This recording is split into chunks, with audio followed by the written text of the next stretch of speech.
All right, we are live. Greetings, everyone. This is indeed the October Patreon live stream. It is 8 p.m. here in the Eastern Time Zone. That's 7 Central, 6 Mountain, 5 Pacific. It's midnight in the UK, 2 a.m. in Stockholm, 1 p.m. tomorrow in New Zealand, and 5:45 in the morning in Kathmandu. What's that all about?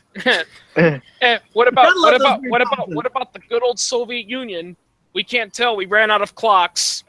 They like skipped an entire time zone. I forget which one it was, but there's like you cross a border and it's like 2 hours later instead of 1. Yeah, that was actually a joke. A friend of mine told me one time it was called the communist time zone. It's in America it's this o'clock, and in Stockholm it's this clock. It's this amount, and in Europe it's this amount, and in South America it's this amount, and in the Soviet Union they don't know because the government ran out of, has a shortage of parts to make the clocks. Yeah. Let's introduce everyone. Left to right on my screen, yours may vary, but we've got Chris Hangartner. Hey. It's Bannons. Ooh. Philosophical Fandom joining us for the first time. Hello. And Pipsqueak. Hello, hello. And then that ugly guy in the red shirt, whoever that is. Oh, stop it. Seriously, Shane, when are we going to get Lord Killian on? That's a pretty cool guy. I don't know if I can keep up with the voice for 2 hours. Yeah, that sounds like a voice that definitely gets you, like... I remember one time I was LARPing on the computer, and I was trying to play, like, this really tough Russian mafioso guy, and I had to do, like, this really thick, growly Russian accent. Oh, my God, my entire throat was sore for the rest of the evening. Yeah. I'll keep it up for a few minutes, but other than that... Especially when you're yelling at the socialist fogosity. You should. One of the things we were talking about before we went live, we were talking about like the Russians and how everyone's blaming everything on the Russians. And there's something that's going around now. A lot of you are probably familiar with Kaspersky antivirus. There's a claim that if you run Kaspersky antivirus, that it's secretly gathering all your data and sending it to the Russian government because they're a Russian company. Yeah, it's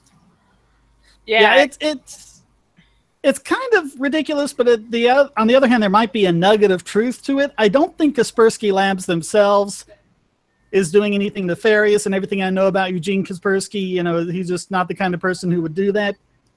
But what antiviruses do is they not only scan for malware, they scan for things that their heuristics think might be malware and send it back. And apparently that happened. It found what it thought was malware in a zip file. And of course, when it sent it back to Kaspersky, and this was like on an NSA computer or something like that, it sent the whole zip file because that's how zip files work. And so the question is, what's all this with the Russian government? And it's the usual thing. We've talked about anonymous government resources and all the problems with those, but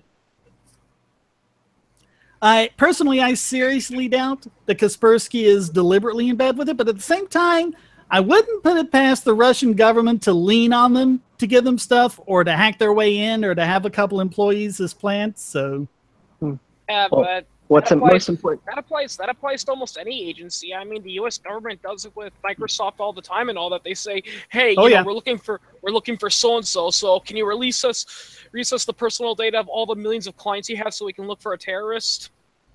That's why, like, if you get a VPN provider or something like that, you certainly shouldn't get one in the Five Eyes countries, as they call it, which I think is the U.S., the U.K., Canada, Australia, and New Zealand. I think I have that right.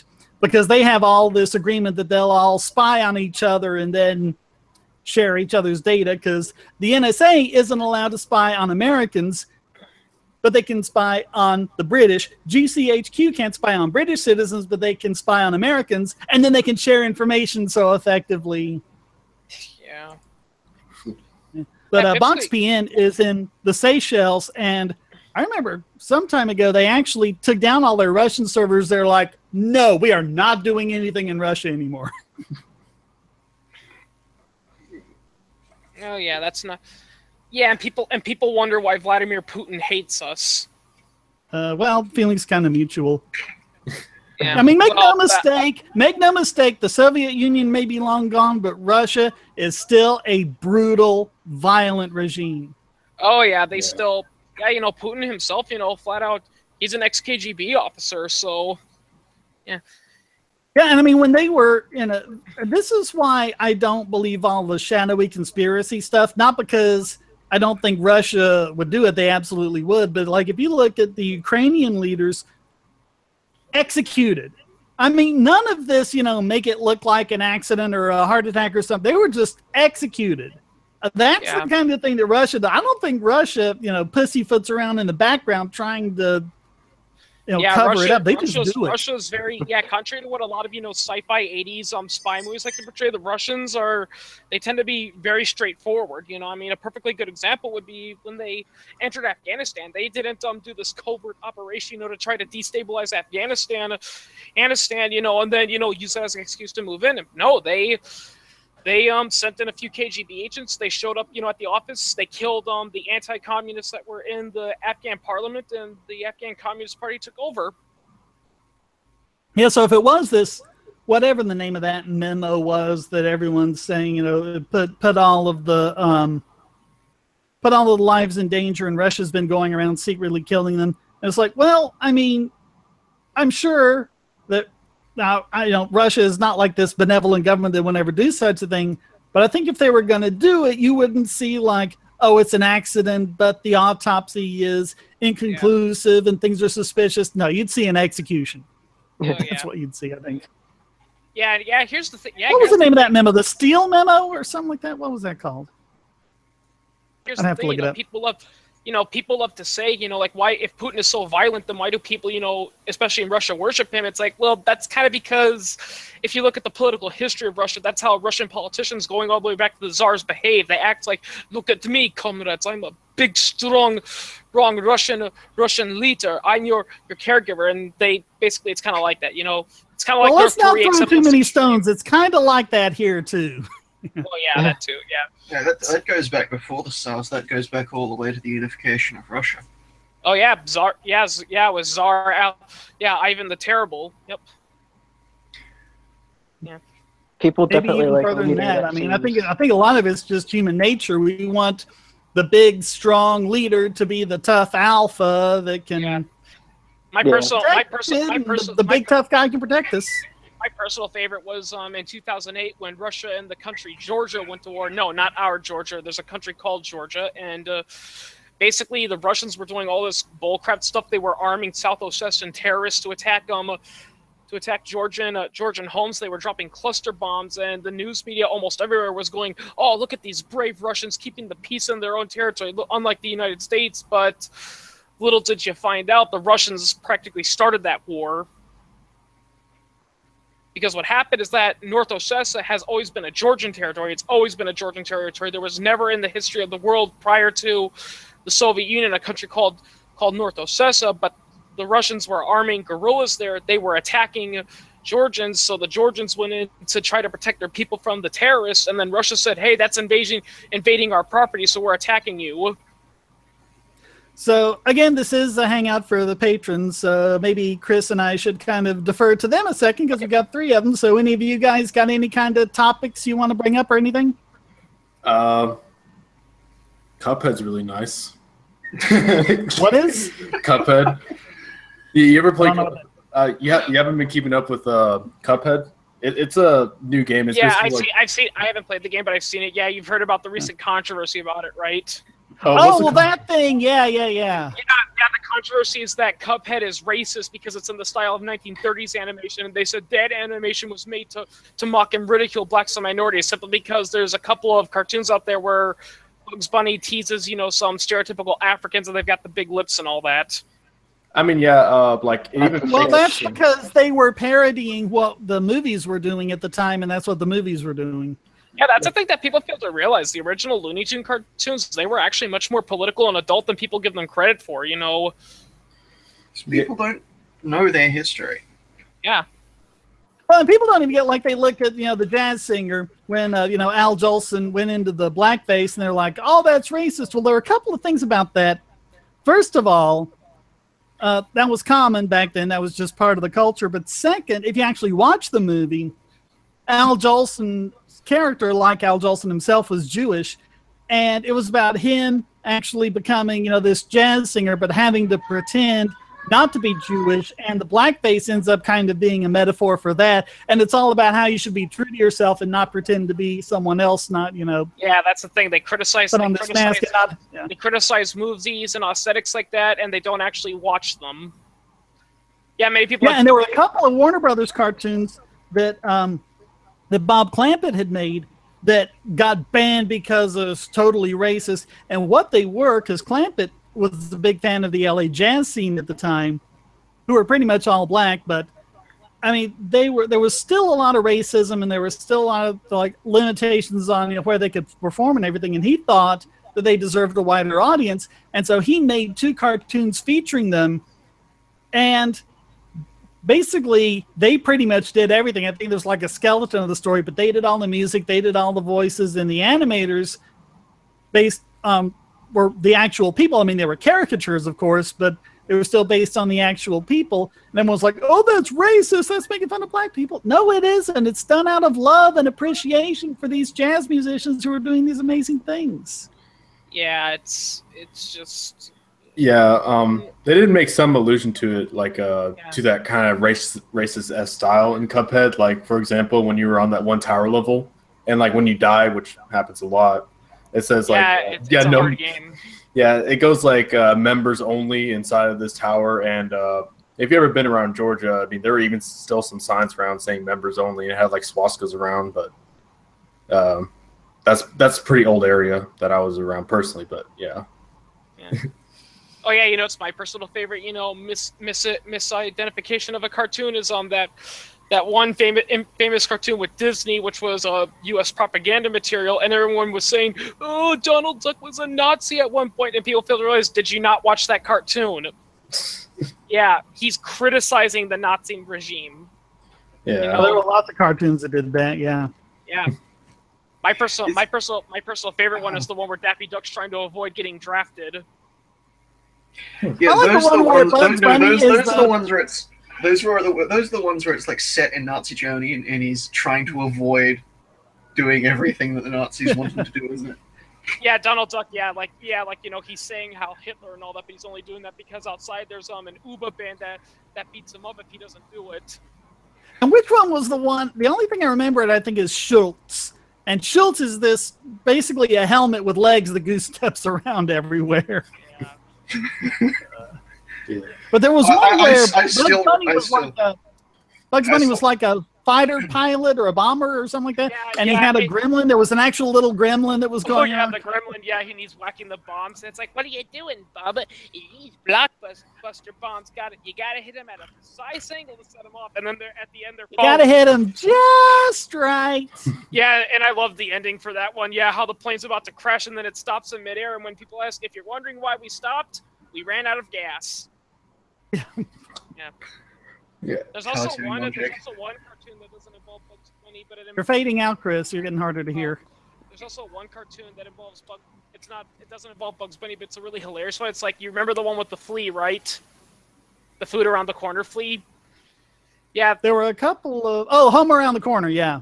Well, in that one, there's actually a little joke towards World War II about the rationing that a lot of people miss. It's where just before he bites the dog, he gets out this giant ration paper that says dog rump, and he pulls off the sticker, and then he bites the dog. Yeah, because he's got to get his points for it. Yep, that's what they did back in World War II. And contrary to popular belief, there was one Tex Avery cartoon where there was a hunter looking for, and he's trying to select his game, and the game has written on it how many points they are, and so he has to get the one that has less points. Yeah. And here's another thing that, contrary to what school taught us, in World War I and World War II, they weren't rationing because everything was going to the front and there was a shortage. They were rationing because the government didn't want to pay the money, so they kept the price artificially low. But then they realized, oh my God, if we keep it that low, everyone's going to buy it, then we won't be able to buy it. Yep. Yeah. That's what price controls are. Yep. Hey, is that Libertarianist there? I'm sorry, Fourth Root, I believe it is now. Yes. Hey, good to hear from you. It's been a while. Hello. Is that a cowboy Yes, it has mustache? been a while. Is that a cowboy mustache you got there? In that photo, yeah, a little handlebar. I don't have it anymore. No. Grow it back. Get a 10-gallon hat and get a Colt single action army and always wear it. You'll look I'm cooler. constantly changing my opinion, or not opinions, appearance. Yeah. Yeah. I have the same appearance I've had for 20 years. Oh yeah, I've seen some of your really older videos all the way back to 2007. You haven't changed a whole lot. Oh, well, my main avatar pic was actually taken in 2002. Wow. And I've made other attempts to, and I've done other pics, like professional pics and stuff like that.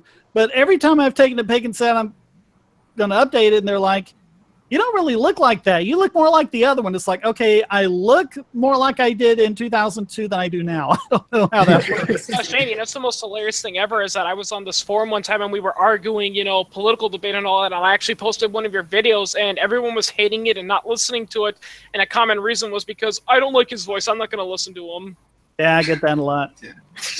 But if you don't like my voice, I don't like my voice either, to tell you the honest truth. And if you don't want to watch my video on it, then fine, just don't criticize it. If you're going to criticize something, you should watch it. Or worse, when you start talking voice, in the personally. when they talk in the comment sections and you're posting in all caps, they go like, "Quit shouting at me" or something like that. Just talk about how they just don't get it. I've got another couple of quickies coming up on that. But. Yeah, I actually saw this one funny. I actually thought of this one funny idea. I wish I could draw because I would have so many good ideas for political cartoons. And one funny political cartoon I had in mind was based on something Tim Dyson said. It's where a mathematician goes back in time and he asks Adolf Hitler what 2 + 2 equal. Hitler replies 4, and then he's like, "Ah, crap." Then he's like, "Come on, guys, we got to rearrange the whole alphabet number because Hitler said 2 + 2 = 4, so we can't have 2 + 2 = 4 anymore." It should be a bit briefer than that, but yeah. Oh, jeez. Yeah, I mean that's the kind of the argument mod Hitler and thing. It's like you associate it with Hitler. Well, you know what? Hitler probably believed that the sky was blue, and I think he was probably right on that one. Yeah, it's like it's just that people like to. It's like it's not even about Hitler. It's just that people really love to dismiss something just because of association. Yeah. Eᴚğᴇᴜᴍ Yudkowsky wrote about just as stupidity is not reverse intelligence, evil is not reverse good. Yep. Eᴚğᴜᴍ Yudkowsky wrote about in Rationality from AI to Zombies, wrote about how people generally tend to wave a flag for whatever ideology they have. See, there's in most ideologies, even parts of libertarian ideology, there are arguments for and against certain political positions, but most people don't like to acknowledge any argument that goes against their position. And the truth is, going back to what Shane said about good and evil, the truth is, if you look at real life, there is no such thing as like true good or evil like you see in comics. In fact, this is something that has been pointed out in history many times over. Some of the most evil people in the world thought they were doing good. Yeah, and I've got a couple of scripts like this. I don't know if they'll mean anything or not, but I've taken like the hero's speech. Like I got one science fiction script about, the bad guy is basically saying the same thing that John Sheridan did earlier in Babylon 5, which is that if we don't go into space, we'll lose Shakespeare and we'll lose Beethoven and Socrates and all of those, and all of this will be meaningless. And I mean, it's a very lofty, grand thing for the hero to say, but I have a character who kind of took that to an extreme, who ended up doing forced experimentation on unwitting people, putting them into suspended animation to try and get us into space a lot faster, and that was how he justified it. I mean, you take something lofty like that and you take it to the level of a fanatic. Yeah, that's actually what a friend of mine told me for writing advice. He says the key to writing a good villain, especially for their motivations, is take a personal idea that you believe, but give that idea to a fanatic. Like for instance, I'm pretty sure there's a lot of stuff that people do that we personally hate, but we understand we're not in the authority position to get rid of that. But give that idea to a fanatic who's willing to go to extreme lengths to get rid of that. Yeah. But are you planning on writing a science fiction novel, or? Not a novel. I've just got different ideas for screenplays, and a lot of times I'm limited in budget. But I do have one. I do have one finished script that I actually could shoot if I could. So I won't mention anything about it. But it'll be like another half-hour short. But I got to finish the Woods Talk first. I'm still doing post work on that. So. And Shane speaks. Yeah, and Shane, speaking of which, I'll try to keep the Star Wars comments to a minimum. Yeah. Yeah, but I just a couple days ago I got into a whole argument on just one forum, and all we were doing was arguing about why Rey is a Mary Sue, and everyone was saying no, she's not a Mary Sue because this happened to her and that happened to her, and this is just going to be about overpowered characters in general. Just because a character trips on their shoes a few times doesn't mean they're not overpowered. Yep. Well, so it's not so much being overpowered. I mean, you want to tell stories about, the really powerful and really talented people, but you can't just like have her be able to fly the Millennium Falcon the first time she gets in the chair or things like that. There still needs to be development, and learning curve, and all that. Yeah. Mark Hamill actually commented on that, where like he was talking in an interview, and he's like, I don't understand how she learned the Force so fast. She didn't even go to the Dagobah school. I mean, granted, my character dropped out, but at least he went. Yeah, I mean, she's better at using the Force than Luke Skywalker was after the third movie. Yeah, and it's pretty funny because their argument was, well, if she was so overpowered, then why'd she go to Luke Skywalker? Simple, it's the plot. I will say it really doesn't make much sense. Yeah, I will say. You guys want to hear my movie idea here?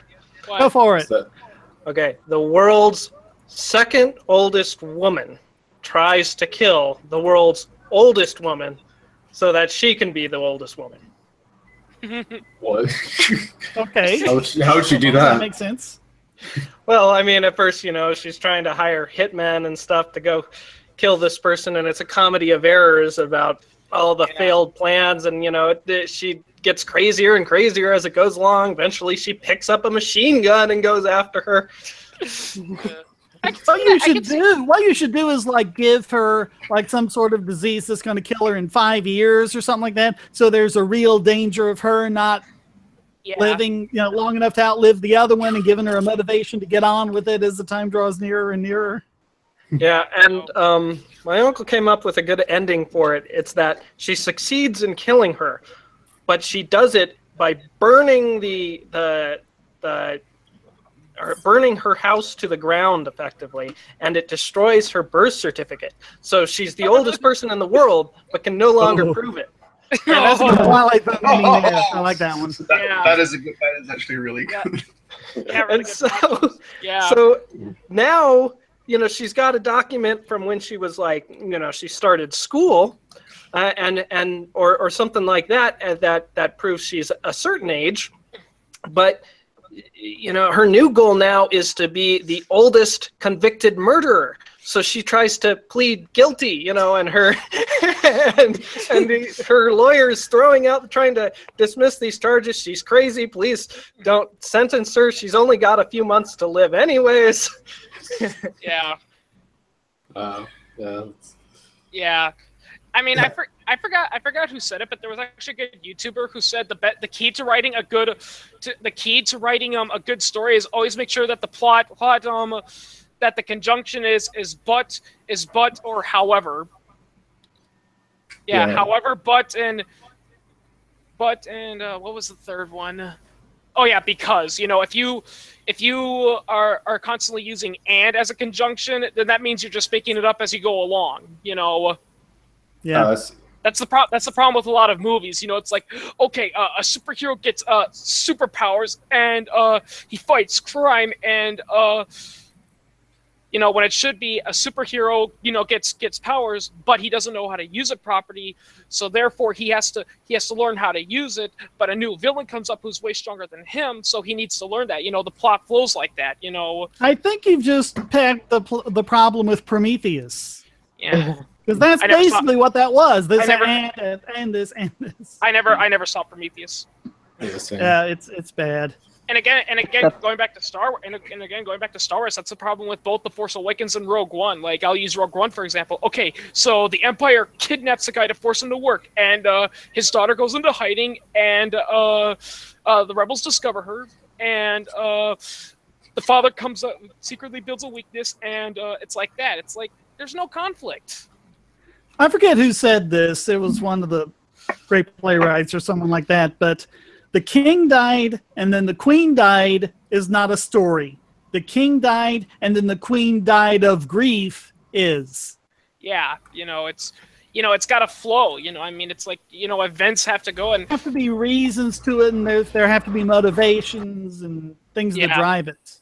Yeah, that's the problem with a lot of modern movies. It's like there's no, like, again, they're just going and this and that, and they're not actually building reasons and stuff like that. It's like, I mean, I will say this, and I'm sorry if it's going back to Star Wars, but the biggest complaint I always have with the new Star Wars canon is that every time I point out all the plot holes, the only argument is, well, they'll explain it in, like, the later books and movies. It's like, it shouldn't work that way.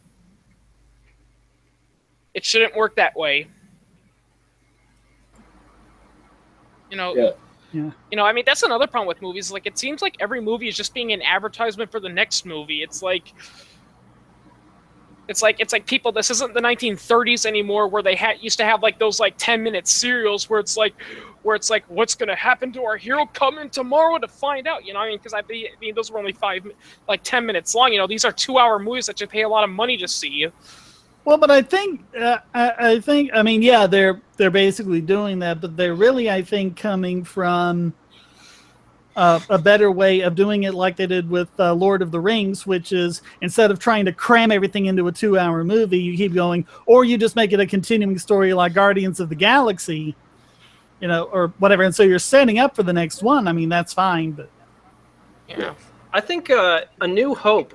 There's one little change. It's such a good movie standing on its own, but there's one little change that I think would make it dramatically better, and that would be taking out it's like the few seconds where Darth Vader does the force choke on that guy, and he chokes there, because that was the only real solid evidence that the force was more than something, spiritual, mystic, religious nonsense, right? I mean, Han Solo doesn't believe in it, but if it physically manifests, it kind of makes it hard to not believe in, right?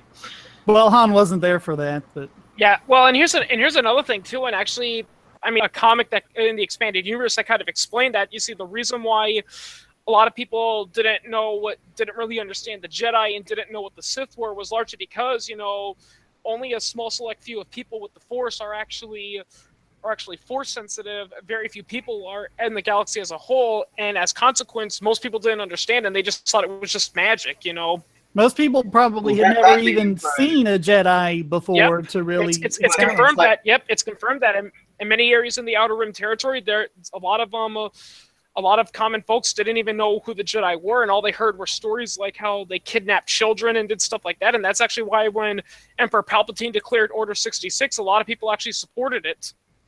Okay, and that's all perfectly consistent with A New Hope, but I still think A New Hope as a standalone movie would have been better if there was no proof at all that the Force was real.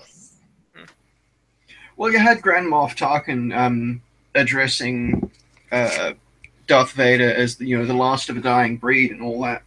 Yeah. So it's, he specifically says that hints at the extensive extermination campaign that Emperor Palpatine conducted on the Jedi. Well, and he specifically says something like, "You are all that's left of their religion." Yeah, like it's just some little cult somewhere. That's another thing I really love to laugh at about the Disney canon is that people are saying, well, the Disney canon is going to fix all the stuff with the original EU, and yet there's plot holes up the butthole from that. Like, for instance, a really good example is Rogue One. Everyone likes to say, but it's good. It explains how the rebels have Rogue One. Yeah, but here's the thing, and spoilers alert for people who haven't seen that movie. At the end, the Tantive 4, which was the ship at the beginning of A New Hope that was running away from the Death Star, it fled from a ship that was running away from a rebel battle. Well, what does Princess Leia say when she's pulled over? She says, "I'm on a diplomatic mission from the Imperial Senate on a mission to Alderaan." It's like, how's that going to work? You fled from a battle. Whereas in the original EU, she merely intercepted the message, and she was from a planet that wasn't and more conflict, and it's just that the Imperials traced it to that ship, like they traced the transmissions to that ship. Yeah, you know? Darth Vader specifically says that the plans were beamed to the ship. Those are his exact words, beamed to. Yeah, you know. So it indicates a transmission, not what happened in Rogue One, which was, you know, physical medium. Yeah, you know, I mean, Rogue One, you know, I mean, how was Leia going to pull that off? You know, I mean, if Rogue One is canon, all Darth Vader would have to say is, "Lady, don't lie to me. We saw you take the plans physically and run away from a battle. What was that all about?" And Leia's a lot smarter than that, you know. It's like, again, that's my problem with the Disney canon as a whole. Is that in general are a lot smarter than that. They have to be. Yeah, you know, that's my problem with the Disney canon as a whole. Is just that it's like, it's not about conflicts anymore. As I was saying earlier, it's all about this happened and this happened and this happened. It's all like it happens by chance. It's like there's no reason behind it. They keep doing stupid things and getting away with it. If it's stupid and it works, it's still stupid and you got lucky. Yeah, you know. Yeah, and I think a lot of it is they just seem to be kind of like writing without any sort of big plan or thinking through it or anything like that. And when you do that, the characters don't end up being any smarter than the screenwriter. Whereas in order to write characters that are more intelligent than you are, you know, the real difference between someone who's intelligent and someone who's less intelligent is that it takes the less intelligent person longer to come up with the ideas. So, I mean, if you take the time and actually sit down and think through things that your intelligent character can figure out in a couple of minutes. Yeah. By the way, Shane, this is about sci-fi. I mean, I've never really seen the Star Trek, you know, movies, the newer ones by J.J. Abrams. But, you know, it's a funny argument I see for people who say they hate the movie. They don't hate the movie because they didn't like the characters or the plot. They hate it because, oh, they portrayed the galactic, you know, the Federation as corrupt and evil, but the Federation is supposed to be pure and noble. They haven't seen DS9, have they? Yeah. I mean, I will say that's one thing I like about these. I actually will say this, that even though, yeah, you're right, the first couple of seasons of Deep Space Nines are a little, one thing I do like about Deep Space Nine, it's so hilarious, is because people criticize it, not because it's a bad story or anything. They hate it because it's showing that the Federation and the ideas of Star Trek aren't as good and practical as we thought they were.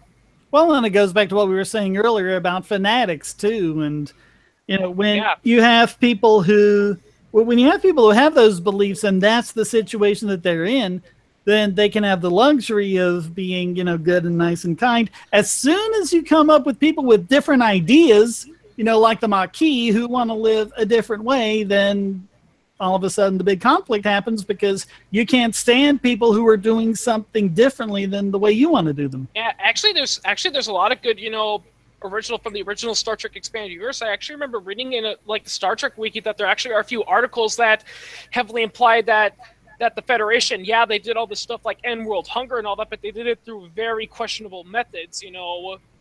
Yeah, very questionable. Yeah, methods. And it was seeing a lot of stuff like that that caused Thomas Riker to turn against them. You know, the Riker clone that was left behind while the other one beamed up.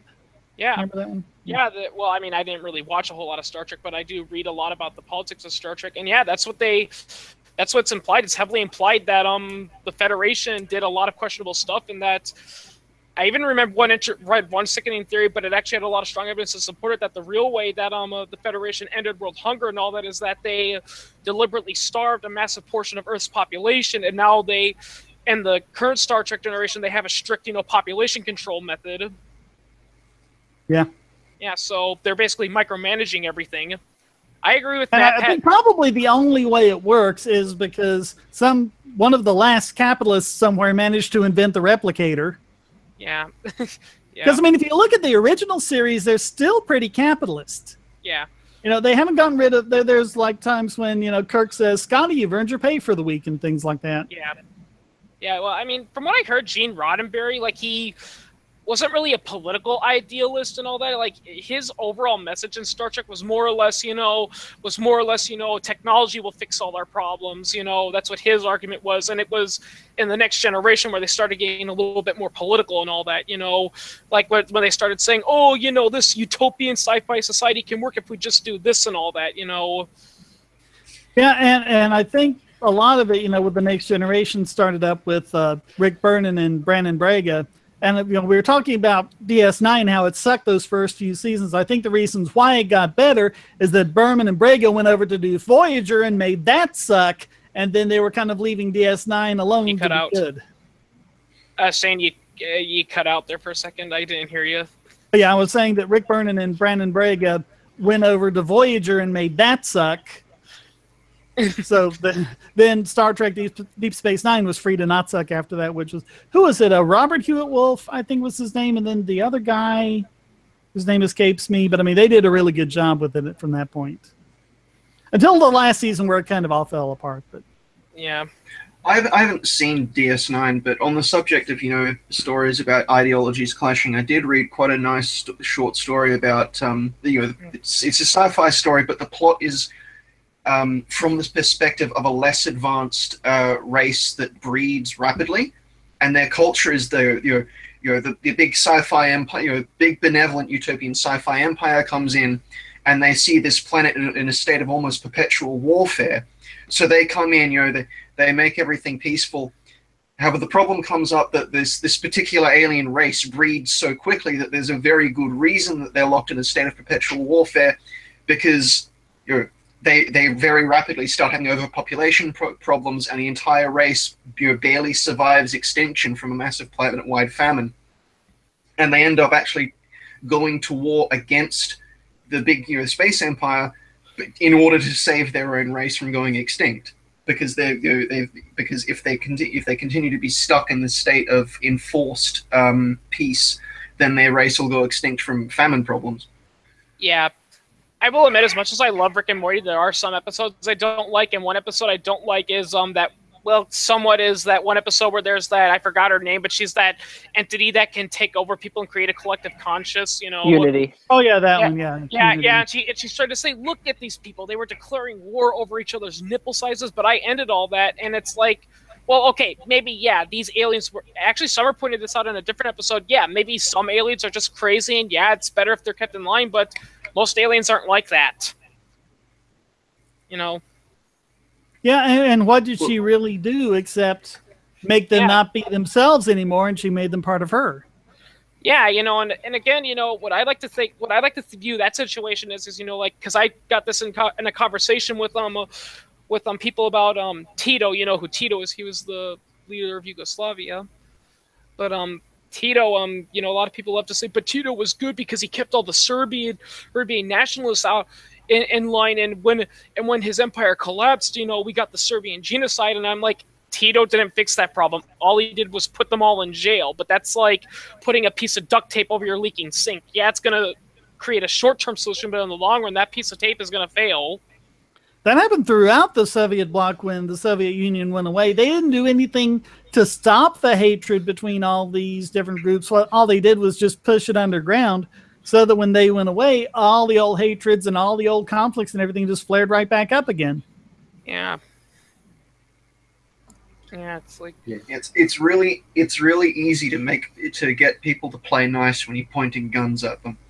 Yeah, I actually thought of my own fan character for Rick and Morty. I call him Griff. He's basically Rick's unknown, illegitimate son from a relationship that he has no memory of, and my friend doesn't like Griff, but I've actually heard from a few people who say they like Griff. And the thing about Griff that I'm going to do that's going to make him unique to Rick and Morty is going to be, how Rick always says there's always an infinite number of people and everything. There's only one Griff, literally. In all the infinite universes, there's only one Griff, and that's what he likes. And basically his goal is to serve as the Bane to Rick and Morty. Basically the best way to put it is that they're in a contest to try to who can out-Rick each other. Yeah. That went in well. Yeah. I mean, I'm still working on him. I haven't thought of everything, but yeah. I need to work on my humor writing. But hey Shane. Yeah. On one of your more recent videos on the opioid epidemic, I had a question. Did you ever read the book High Price by Dr. Carl Hart? I have not. You have not? I would definitely recommend it. He goes into detail just about like a common like drug misconceptions. Yeah. Especially okay, what's the name of it? High Price by Dr. Carl Hart. Some of the stuff I would kind of ignore in his book, like especially when he regards Reagan's tax cuts as being like bad, you know. But even to a certain extent, you and I. What tax cuts? Yeah, that's what I was thinking. That's what I was thinking. I was on 302. I was like, wait, what tax cuts? But yeah, I would totally recommend that read though, especially when he brings up for a vast majority of the time of the people that are on meth or like any type of hard drug in general. 10 to 15% of them tend to be like considered addicts, like to where they just can't function in society. From what I've seen, it's a pretty consistent 1.3%. I think some drugs might be more than others, but it seems to be just seems to be the percentage of the population that's susceptible. Right. I think that more or less has to do with like opioids that are like given during like medication. That would be considered what, like Schedule 2 or Schedule 1? Yeah, they're Schedule 2. Yeah. Things like that. Yeah, Schedule 1 you can't prescribe. Yeah. Like that's the thing is like Carl Hart was allowed to actually give these people like methamphetamine. So because I think meth is still Schedule 2. Oh, really? Okay, yeah, but Schedule 1 is marijuana. I mean, I have to look it up, but I think so. But marijuana is what, Schedule 1 too? Yeah, it's Schedule 1. That's odd. And it's crazy. There was one, I forget where it was, but they had like a list of all of the drugs, and like one thing they had was like, you know, how deadly they are, how addictive they are, and whatever. And you know, so they had it like all this, you know, sliding scale, so it made this big bar for all of that. And then the other one was what schedule they were in, so they ranked them by like, you know, Schedule 1 with all these other Schedule 2, Schedule 3, and there was no correlation whatsoever between how bad the drug was for being dangerous or addictive or whatever and what schedule it was on. It was just pretty much random. A lot of correlation. There is an inverse correlation. All the psychedelic class drugs out there, mescaline, psilocybin, LSD, marijuana's borderline psychedelic class, MDMA, these are all demonstrably among the safest drugs with the lowest chance of overdose and the lowest addiction rates, and they are all Schedule 1. So it's not just that there's no correlation. There is an inverse correlation. The safer a drug seems to be, the more likely it's going to be on Schedule 1.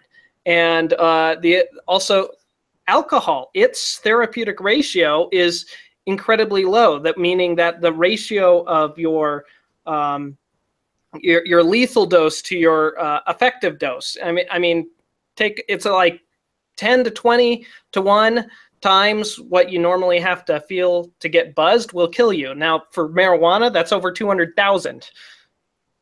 Yeah, you can kill yourself smoking marijuana. Yeah. Also, I guess if you had so much smoke it displaced the oxygen, you'd asphyxiate. But as far as the toxic effects of marijuana is concerned, or probably you would have to have all that weight of like marijuana just sit on your chest, and then maybe that's how you'll die. Or you trip on it and hit your head on something. Yeah, Shane, and here's another thing that people fail to realize about addiction is that, you know, I mean, the thing is, you know, a lot of people get their information about addiction from, like, those drama movies, you know, like they portray the good, happy person whose mind becomes corrupted by the drug, and a lot of psychologists have pointed out that's actually not how addiction works. It's actually the other way around. I don't know, most people who develop addictions, they've already had some, usually either already diagnosed or not yet known diagnosed mental problem like depression. And basically what happens is that they're conflicted in their mind, and they're like, oh my God, I hate my life. Then they try the drug, they feel good, and that's what they're addicted to. It's because when they're in a sober state of mind, they're unhappy, but when they're drugged, they're happy. You know.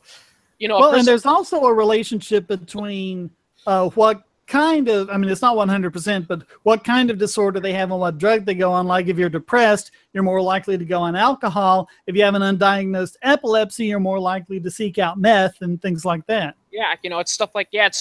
It's not, you know, because here's the thing, you know, an average person who doesn't have any mental problems, and if they do, it's very minor and very manageable. 90% of the time, it's actually been proven that when they take the drug, they either dislike it and throw it away, or they take it and they're like, oh, okay, that was fun, and then they don't think about it, you know. Yeah, that was the thing. Most mental disorders is that, and they tell you this when you sit down and take a psychology class, you're going to look through this text and go, oh my God, I have that, I have that, I have that. Everyone has all of those things to a degree. It's only considered a psychological disorder if it gets in the way of you living your life. Yeah, you know, that's why it's Kind pretty of funny like that 'cause- fanatic argument. Yeah, and going back to the whole SJW argument, that's why I tell people, that's why for the most part I consider gender dysphoria a mental condition, a mental disorder. Many people pointed this out, and people are like, well, how come, you know, gender dysphoria, aka transsexualism, how come it's considered a mental disorder, but homosexuality isn't? And I pointed this out because maybe a bisexual guy, your sexuality usually doesn't affect your ability to live.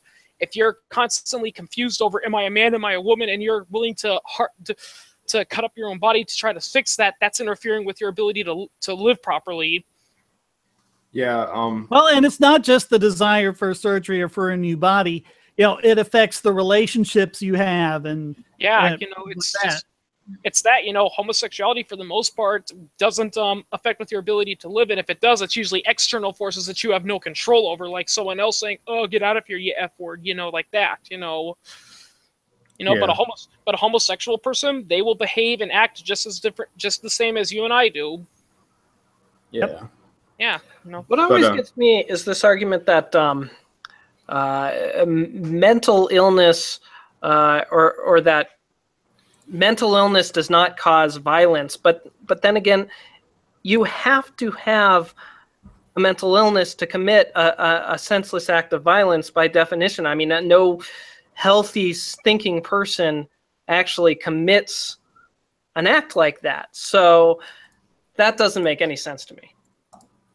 But I mean, no one really knows, I think, what is it that makes someone from just quiet but mostly harmless person to someone who shoots up a bunch of people at a country music concert. There was actually one documentary where the narrator was deliberately in a creepy style because it was one of those creepy documentaries, and he says, I think the reason why people, you know, are always saying, well, he must have did it because of this or he did it because of that, is because deep down inside we know that we don't know what caused him to do that, and that's what scares us, because the truth is, and the FBI has confirmed this, we don't know what makes some people snap, you know.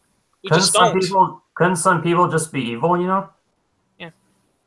Yeah, people are always looking for some sort of reason or explanation for these events happening, and it's kind of disturbing that people care so much about these shootings, which one could see as just effectively the person is like a crazed animal. You know, they're just beyond control. There's no rhyme or reason for what they did. They just went off and it killed a whole bunch of people. But people focus more on acts of murder far more than equally tragic events that are accidents. The fact that after one day, more people had died from car crashes than the shooting. Yeah. You know. Yeah. But nobody talks about it's like that. If you're complaining about all the deaths from accidental gun discharge in this country, if you're complaining about that and you're not getting your flu shot, you're a hypocrite because flu kills more people. Oh, yeah, they pointed that out. You know, I mean, John Stossel did this really good episode when he was debunking some gun arguments. He was talking to these kids, and he says, hey, kids, which house would you feel more safer in? Would you be safer in a house that has a pool or a house that has a gun? And everyone says, oh, well, I'd be safer in the house with a pool because guns kill people. But then he pointed out, but did you know that statistically you're more likely to drown in your best friend's pool than you are to be accidentally shot by a gun? Yep, you're more dangerous in a house full of unvaccinated people, because it's not just flu; it's meningococcal and some other things like that. And of course, the homicide rate is inflated by suicides and gang shootings and all that.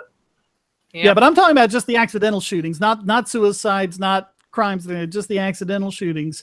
But you know, when you're looking at diseases that vaccines can prevent. Oh, yeah. There are some of those that kill more people than accidental firearm discharge in this country. Oh, Plus the people who complain about, you know, accidental death and injury from firearms. They don't even begin to question, you know, how many people are being saved by people having firearms.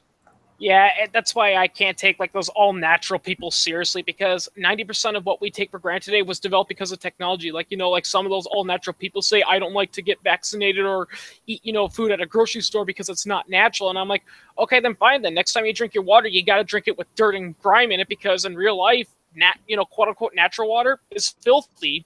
And typhoid and dysentery and all sorts of other nasty stuff. Yeah, it's full of stuff like that. You know, I mean, water today, even well, with people modern have like this idea of like primitive people you know, living this nice Being communal healthier. society along this clear babbling brook, and the myth of the you know, noble they go and they savage. hunt, they do all that. No. Imagine people in a whole bunch of standing water drinking the same water that they shit in. Yeah, that's I mean, that's why the average lifespan was 19. I mean, it was not good. yeah, the myth of the noble. Yep, the myth of the noble savage. You know, they say it all the time, even today. You know, about primitive tribes in Africa, the pre-colonial America and India and all that. You know, they say that all these people were living in tribes, they were happy and healthy, everyone got their share of the pie. But then those evil European colonialists came in. No, it's been proven archaeologically that it was pretty shitty there too. Having 10 kids because 7 of them will die before their first birthday. Yeah. Actually, if you look at the interactions between some of the early Americans and Indians, they actually improved their lives by introducing new technology. And stuff. You know, and then I the agree. government came Yeah. For the most part, up until like the late 1700s, the settlers and the Indians got along really well. Oh yeah, they got along really well, and they actually exchanged. In fact, I remember reading an original rule book from one of the original Plymouth colonies and all that, and they had in their rule book that does say you got to be kind with the Indians. If you're going to have a meeting, you can't have weapons at the meeting. And they even said this because, unfortunately, there was a lot of stealing, and they couldn't better trace the crime, and they flat out said, okay, if you steal, fine, but you got to give something back that's of equal value. Yeah, and it's also very funny that people talk about, you know, people always talk about, you know, the Trail of Tears, which of course was atrocious, but they never want to, you know, talk about the fact that, you know, American Indian tribes were warring amongst themselves for hundreds of years all the time. Yeah. Yeah, they did stuff like that all the time, you know. I mean, they also talk about things like, they swindled Manhattan out of the Indians for a few beads or something like that. That wasn't how it happened. I mean, first of all, that tribe didn't even live on Manhattan. No one lived on Manhattan. It was their hunting ground. Second, they didn't give up their hunting ground. They just say, okay, we want permission to set up shop here and live. And third, they gave them like all sorts of things like food and supplies. They gave them, you know, technological devices the Indians didn't have, like ovens. Yeah. And things like that. That's right. And there was like one guy in the 19th century that did like some thing where he was working from like an incomplete list or something, and he got the price of everything wrong. And he basically said they got Manhattan for $24, which was even lowballing at that time. But people repeat that $24 number as if it's the gospel truth, forgetting that we got a couple hundred years of inflation by now. Oh yeah, that's a lot of true. You know, I mean, that's a lot of true. Like, you know, I remember watching, you know, a scene from an old Western movie, and a guy was at a gun shop, and he was, you know, buying a gun, and the guy says, okay, so the gun's going to be $20, and one person was like, whoa, I can't believe that people could just buy guns for $20 back then, and one person pointed out, yeah, but because back in those days, $20 was about a couple months' pay for an average person. Just did a quick calculation. 3.5% inflation per year for 200 years works out to about $1,000. $1,000 for a pistol? Well, $1 for the 200 years ago is about $1,000 today. Yeah. Oh, wow. Well, like I said, it was probably more than that. I mean, they got enough to furnish like entire houses, you know. Yeah, you know. They gave them a lot of stuff for that. And like I said, the I forget which tribe it was, but they didn't really even give up that much because they could still come to Manhattan and hunt, which is the only thing they were doing with it. Yeah, I told this to people a bunch of times who thought, you know, it's another thing I really laugh at with that was when they say that the original U.S. government tried to commit genocide on the Indians, and yeah, you know, we did some shitty stuff to the Indians, but it wasn't genocide. Yeah. Well, in a lot of cases it was. I mean, if you consider individual tribes, there were a lot of individual tribes they were really going after. And here's another thing that a lot of those 1/16th Indian activists love to ignore is that it wasn't uncommon for some Indian tribes to sell each other out. You know. Oh yeah. Yeah, one tribe would say, "Hey, this tribe's being disobedient and not obeying your law," and the whole purpose was so the U.S. government would come in, wipe them out, do their dirty work, and then the new tribe would move in and say, "Okay, this is Cheetah land or whatever." it's amazing because a lot of this, and I mean, people just still believe this. It just comes from something that was cooked up on the mind of a screenwriter, and I forget his name, but I mean, he says, "Hey, I made this up," but it's like Chief Seattle saying, "Oh, every pebble, every blade of grass is sacred to us, and it's all this and that," and people keep quoting that. Like it was what Chief Seattle really said, and he kind of made it his mission in life to kind of correct everyone and say, no, that's what, and he kind of bedded it down for a while, and then at one point Al Gore came up with, and as Chief Seattle said, and when Al Gore says something, all his followers just take it and run with it, and so he tries up, and then one Sunday morning, he's in church, and he's listening to his pastor gives a sermon, and his pastor says, and as Chief Seattle said, he goes into it, he's like, can I not get away from this? Yeah. What Chief Seattle had really said was, this one particular piece of ground is sacred to us because our ancestors are buried there. That's what he was talking about. Yeah. Speaking of Al Gore, Pipsqueak, you got to prepare yourself. Man Bear Pig was spotted in Australia. Oh. Wait, sorry, what now? Man Bear Pig. Oh. Yeah, he's South half Park. man. Yeah, he's half man. I know. I don't watch South Park, but I know what Man Bear Pig is. Which clearly shows Al Gore doesn't know how to count, because it should be a third. Are we expecting anything interesting to come out of these JFK? Okay, I don't need to worry about it. Some piece of Australian wildlife will get him. Yeah. The numerous wildlife. I can imagine that's like, grown. Oh, why can't I breathe? Then he looks down and he sees a Sydney funnel with spider on his hand. Are we Someone was about to say something about the JFK documents. Who was that? Yeah, are we expecting anything to come out of that interesting? Well, I'm sure there's a lot of interesting stuff in there. Not interesting as in he was really shot by the KGB and it was a cover-up or anything like that. Yeah. But I mean, I'm sure we'll learn a lot of interesting stuff out of that, because wasn't it something like they had to wait for Jackie Onassis to be dead for so many years before they could release it or something like that? It was something like that, but now that time has come, and so they're releasing a lot of the stuff. It's even more hilarious, Shane, that I really love the JFK conspiracy theorists to say. They say, JFK was this far away from the book, and there's no way Oswald could have made that shot like that, and they completely ignore the fact that Oswald was using a rifle with a scope on it, and he was a former Marine who was a designated marksman. So yeah, he was a high-scoring sharpshooter. He had made shots like that at that distance on the firing range with deadly accuracy. Remember, 3 shots, one of them missed. He was off his game that day. Yeah. I thought one of the conspiracies about JFK's death was that it was because, wasn't he trying to get rid of the Federal Reserve? Or that's one of them. He passed like an executive order that would have made the Federal Reserve, forced the Federal Reserve to send money. My personal favorite one, and this was perpetuated by the Oliver Stone movie, was that JFK was this passive, progressive, and non-violent president who wanted to end all American wars, and he was killed in secret by the warmongers. And I'm just thinking, oh yeah, because the Bay of Pigs invasion and the increase of American troops in Vietnam totally wasn't JFK's idea. Not to mention bringing us to the brink of nuclear war. Yeah.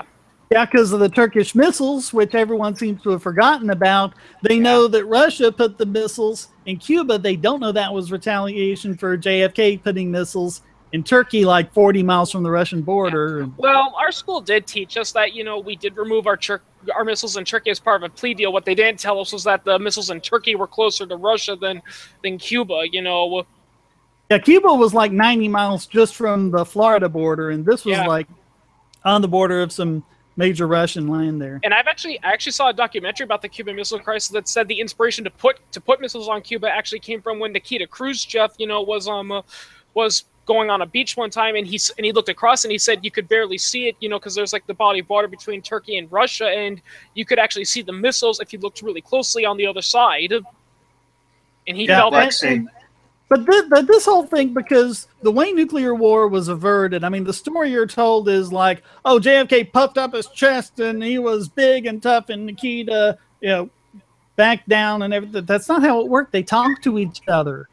Yeah. And this is the thing where people can, people talk about, oh, well, you can't talk to those guys. They're just too unreasonable. Look at Nikita Khrushchev. the guy was pretty much the epitome of an irrational, idiot. Oh yeah, he was just completely unreasonable about everything. The videos of him banging the table in the UN, things like that, and it worked.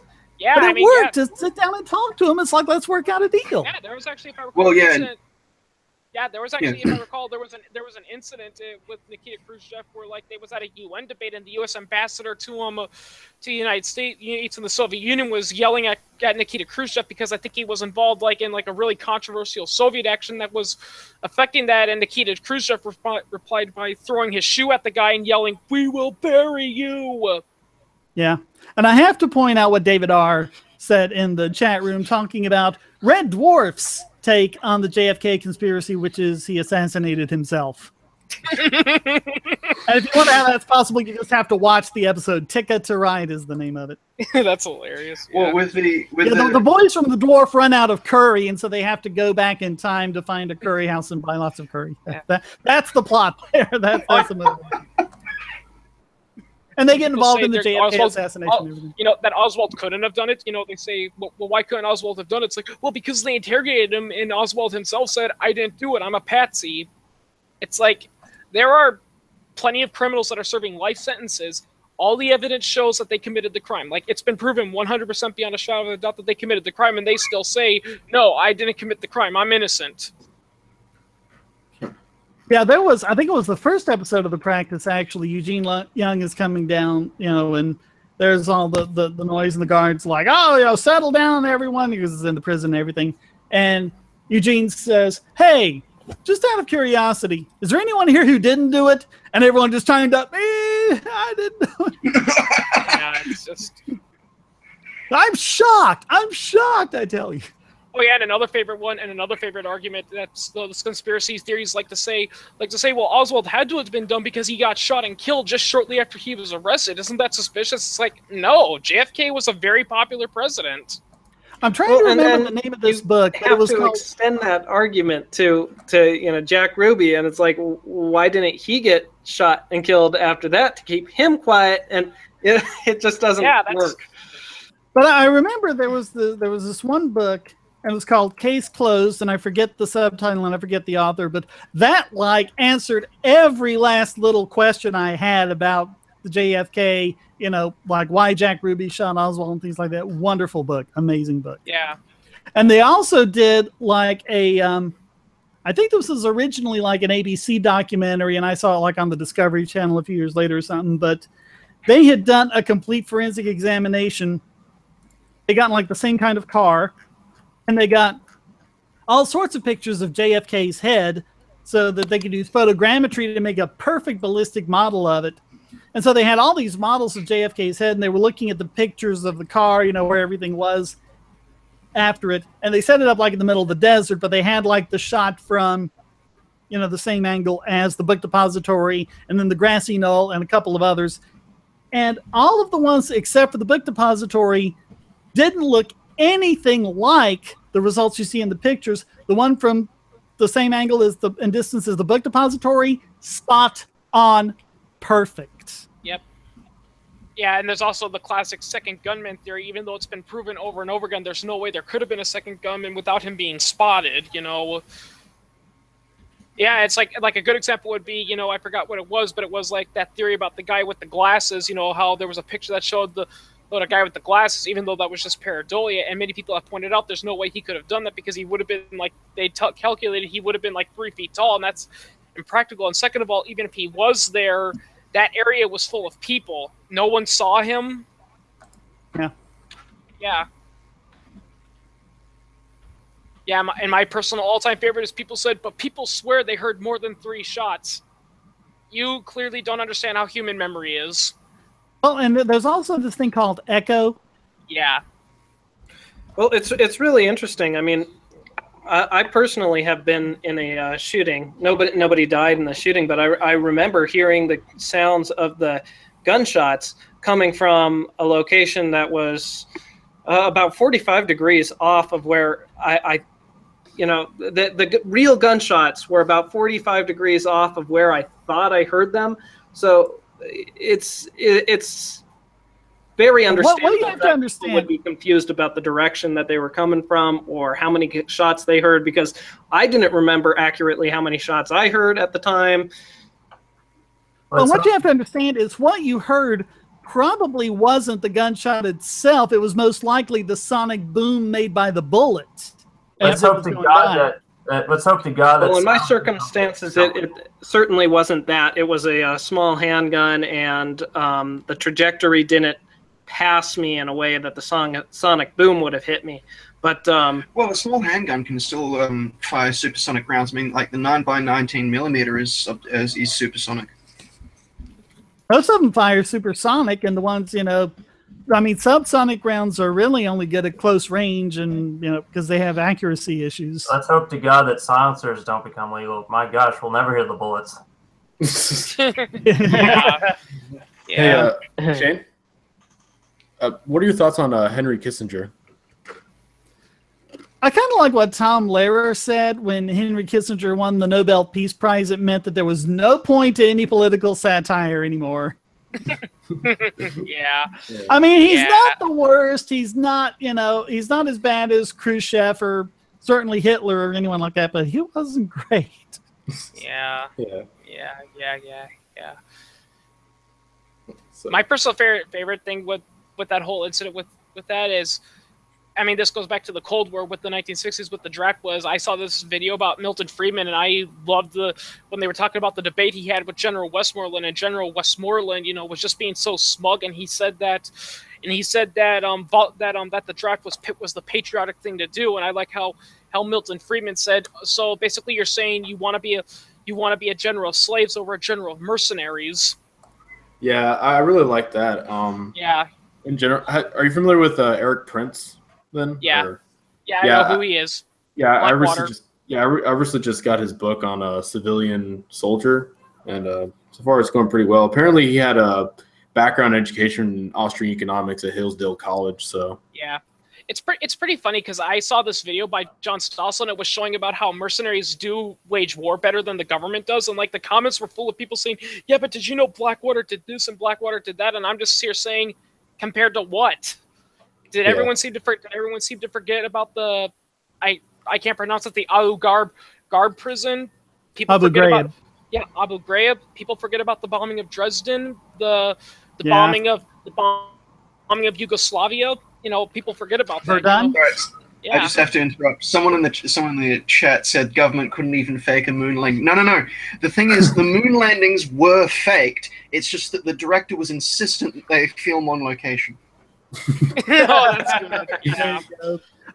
There are a couple of things from the chat room I want to get. Robot Capitalist says, you think the government would actually release what happened if the original story was a cover-up? Well, they did with Pearl Harbor, because the FDR administration was doing their best to cover up the fact that they had anything to do with Japan, and the Pearl Harbor attack was just completely out of the blue. We weren't doing anything. We were just minding their own business. And then it was like, 50 years later, I think it was like, 90, 91 or 92 or something, where they released all the documents. Like, no, we were doing a lot. We had, an embargo. We were blockading their ports and everything. They had actually sunk a Japanese sub. But, by the time 50 years goes by, people kind of go, meh, and they just kind of stick with the old story. The funny irony is that, and the guy from Today I Learned, pointed out that Japan could have gotten a lot more successful in World War II had they not attacked Pearl Harbor, because the truth is, even though the U.S. really wanted to go to war with Germany and Japan, the truth is the majority of the population and senators didn't want to go. So if Japan, let's say, attacked the Philippines, the U.S. can say, that's it, Japan, we're going to do something, I mean, that's it, I mean. And just real quickly from Marianne and Cap Kitty, you're using 2 accounts, one live stream chat and one in here. That's, it came about because Thunderfoot's little, cadre of, unthinking followers ended up flagging one of my videos critical of him to get it taken down. Didn't work, by the way. It was put back up and the community strike was taken away after YouTube reviewed it. But in that interim, I couldn't do live streams and I needed to do one, so I set up this other account. But I mean, this seems to be the way it goes. Like Sargon of Akkad has is the main channel, and then one for live streams, and a couple others do that too. Just in case, just in case if he gets community flagged and all that. So, yeah, it's just, yeah, I mean, yeah, Adpocalypse is among us, people. So, there was one guy who actually brought up a really good argument, you know, and it's kind of back to the whole copyright. He knows the perfect way to end this, you know, flagging debate once and for all. You know what that is? Don't have the ability to flag a video. If you don't like a video, don't watch it. Yeah. Well, I mean, it's one thing if you say, okay, well, we need some way of alerting YouTube that the community guidelines are being violated. But I mean, you would think that Google, of all people, can make something a little smarter about it. And I mean, if you look at things like the limited monetization, I'm consistently having to request a review.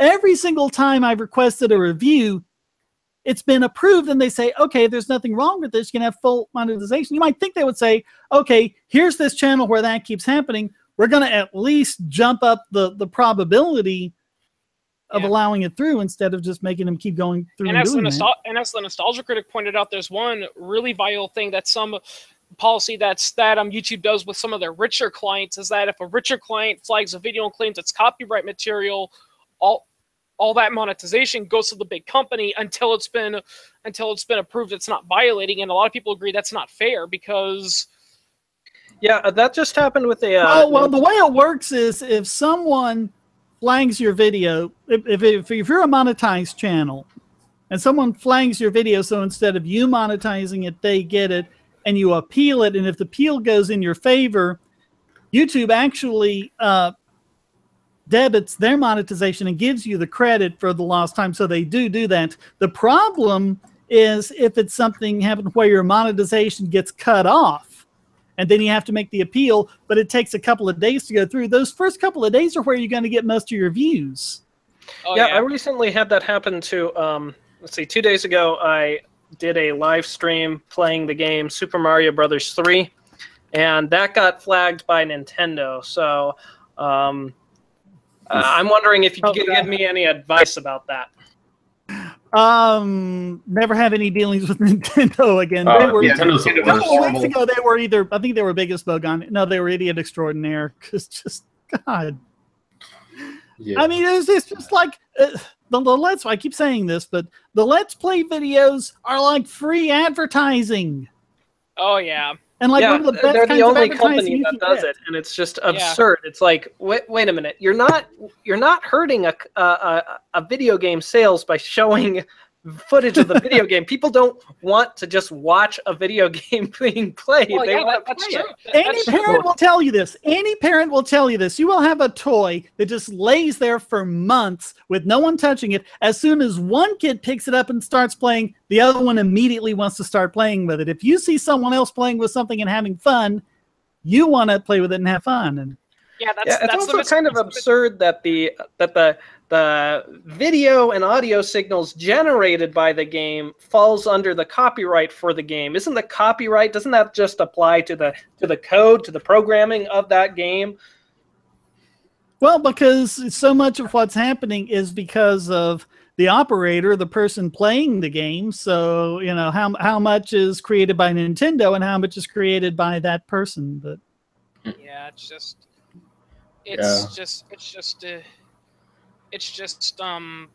crazy, you know. I will say this, you know, it's really ironic. I actually met one time, you know, I mean, I don't want to backtosh anyone, but you know, Shepherd Dog on the Bogosity forum on our Discord. Oh, yeah, he I was ranting and raving about copyright, and he said, well, what's the point in creating if people can't own what their ideas are? And I'm just thinking, you're a communist. You don't believe in private property, so why should you support copyright? Yeah, it's just amazing. Yeah. Well, it's amazing that I have to explain why intellectual property is an actual property to people who actually claim to be ANCAPs. I don't know. Yeah. Right, it's an incentive program. It's not property. It's just an incentive program, and it's better than, you know, directly subsidizing a good, because at least under intellectual property, you can only profit from it if if people are willing to pay for it. But in no way can you say it's property. You aren't denying it to somebody else by copying it. Yeah. Right, Yeah, like if I take your car, you don't have a car anymore. But if I make a copy of your car, I look at your car and I see how it's built and I build my own identical car, you still have your car. Yeah, there was a person that pointed that out in recent TV when they were doing that video. Yeah, they said that if you record a movie and, you show it to other people, you're not stealing because they still have that movie. It's not property. It's just an idea, And, Yeah. Right. A lot of But this comes with from if the I Ayn could play Rand devil's circle. advocate for a second, I mean, it does make sense that you would want. I mean, who would go and produce the movie Avatar with that $600 million budget if there wasn't some sort of way to guarantee that? And that might be possible through You're private acting like that contracting. movie not existing would be a bad thing. I know, right? Well, actually, can I just interrupt? So I gotta go soon. I can agree with, if I write a book that I've created, that's an idea that is mine that I've created. However, if say Shane looks at my book and goes, I really enjoyed that book. I want to make a book like that of my own, and he writes his own book. No matter how similar that might be to mine, that is still Shane's book because he created that. And that's where I disagree on things What like if Shane copied Harry know Potter now, word for word, it but doesn't just matter. changed the name Harry Potter to Gary Stopper? Yeah, but I mean, I think what we need to do is we need to rethink our whole point of this. The point should not be, I wrote a book, now pay me for it. It should be, I wrote a book, pay me so I can write another one. Yeah, Disney. Yeah, That's the idea. Yeah, Disney, back when Disney was actually a somewhat good company, flat out said, when he was asking about how rich he was, he says, look, I'm not rich. I'm not making movies to get rich. I'm getting rich so I can make more movies. Yep. Right, and these copyright laws, were created at a time where it wasn't as easy to find reliably the original publisher of the work and to funnel money to them voluntarily. But in today's day and age, you can prove, see, I wrote the book, I archived it here on the internet, and here's my webpage where you can donate money easily. Yep, see ya. Yeah, Pipsqueak. Hey, take care, Pip. Yep. All right, see you. Yeah, that's actually sort of the future of a lot of entertainment. Is sort of you choose if you pay for it or not. I think that what Cory Doctorow said is what everyone needs to take to heart. You just got to realize, no matter what you're doing, whether it's a song or a book or a movie or whatever, there's a dual release model. There's however you're going to release it, and then there's all the people spreading it around for free. And you just have to accept that. Because that's the reality of it.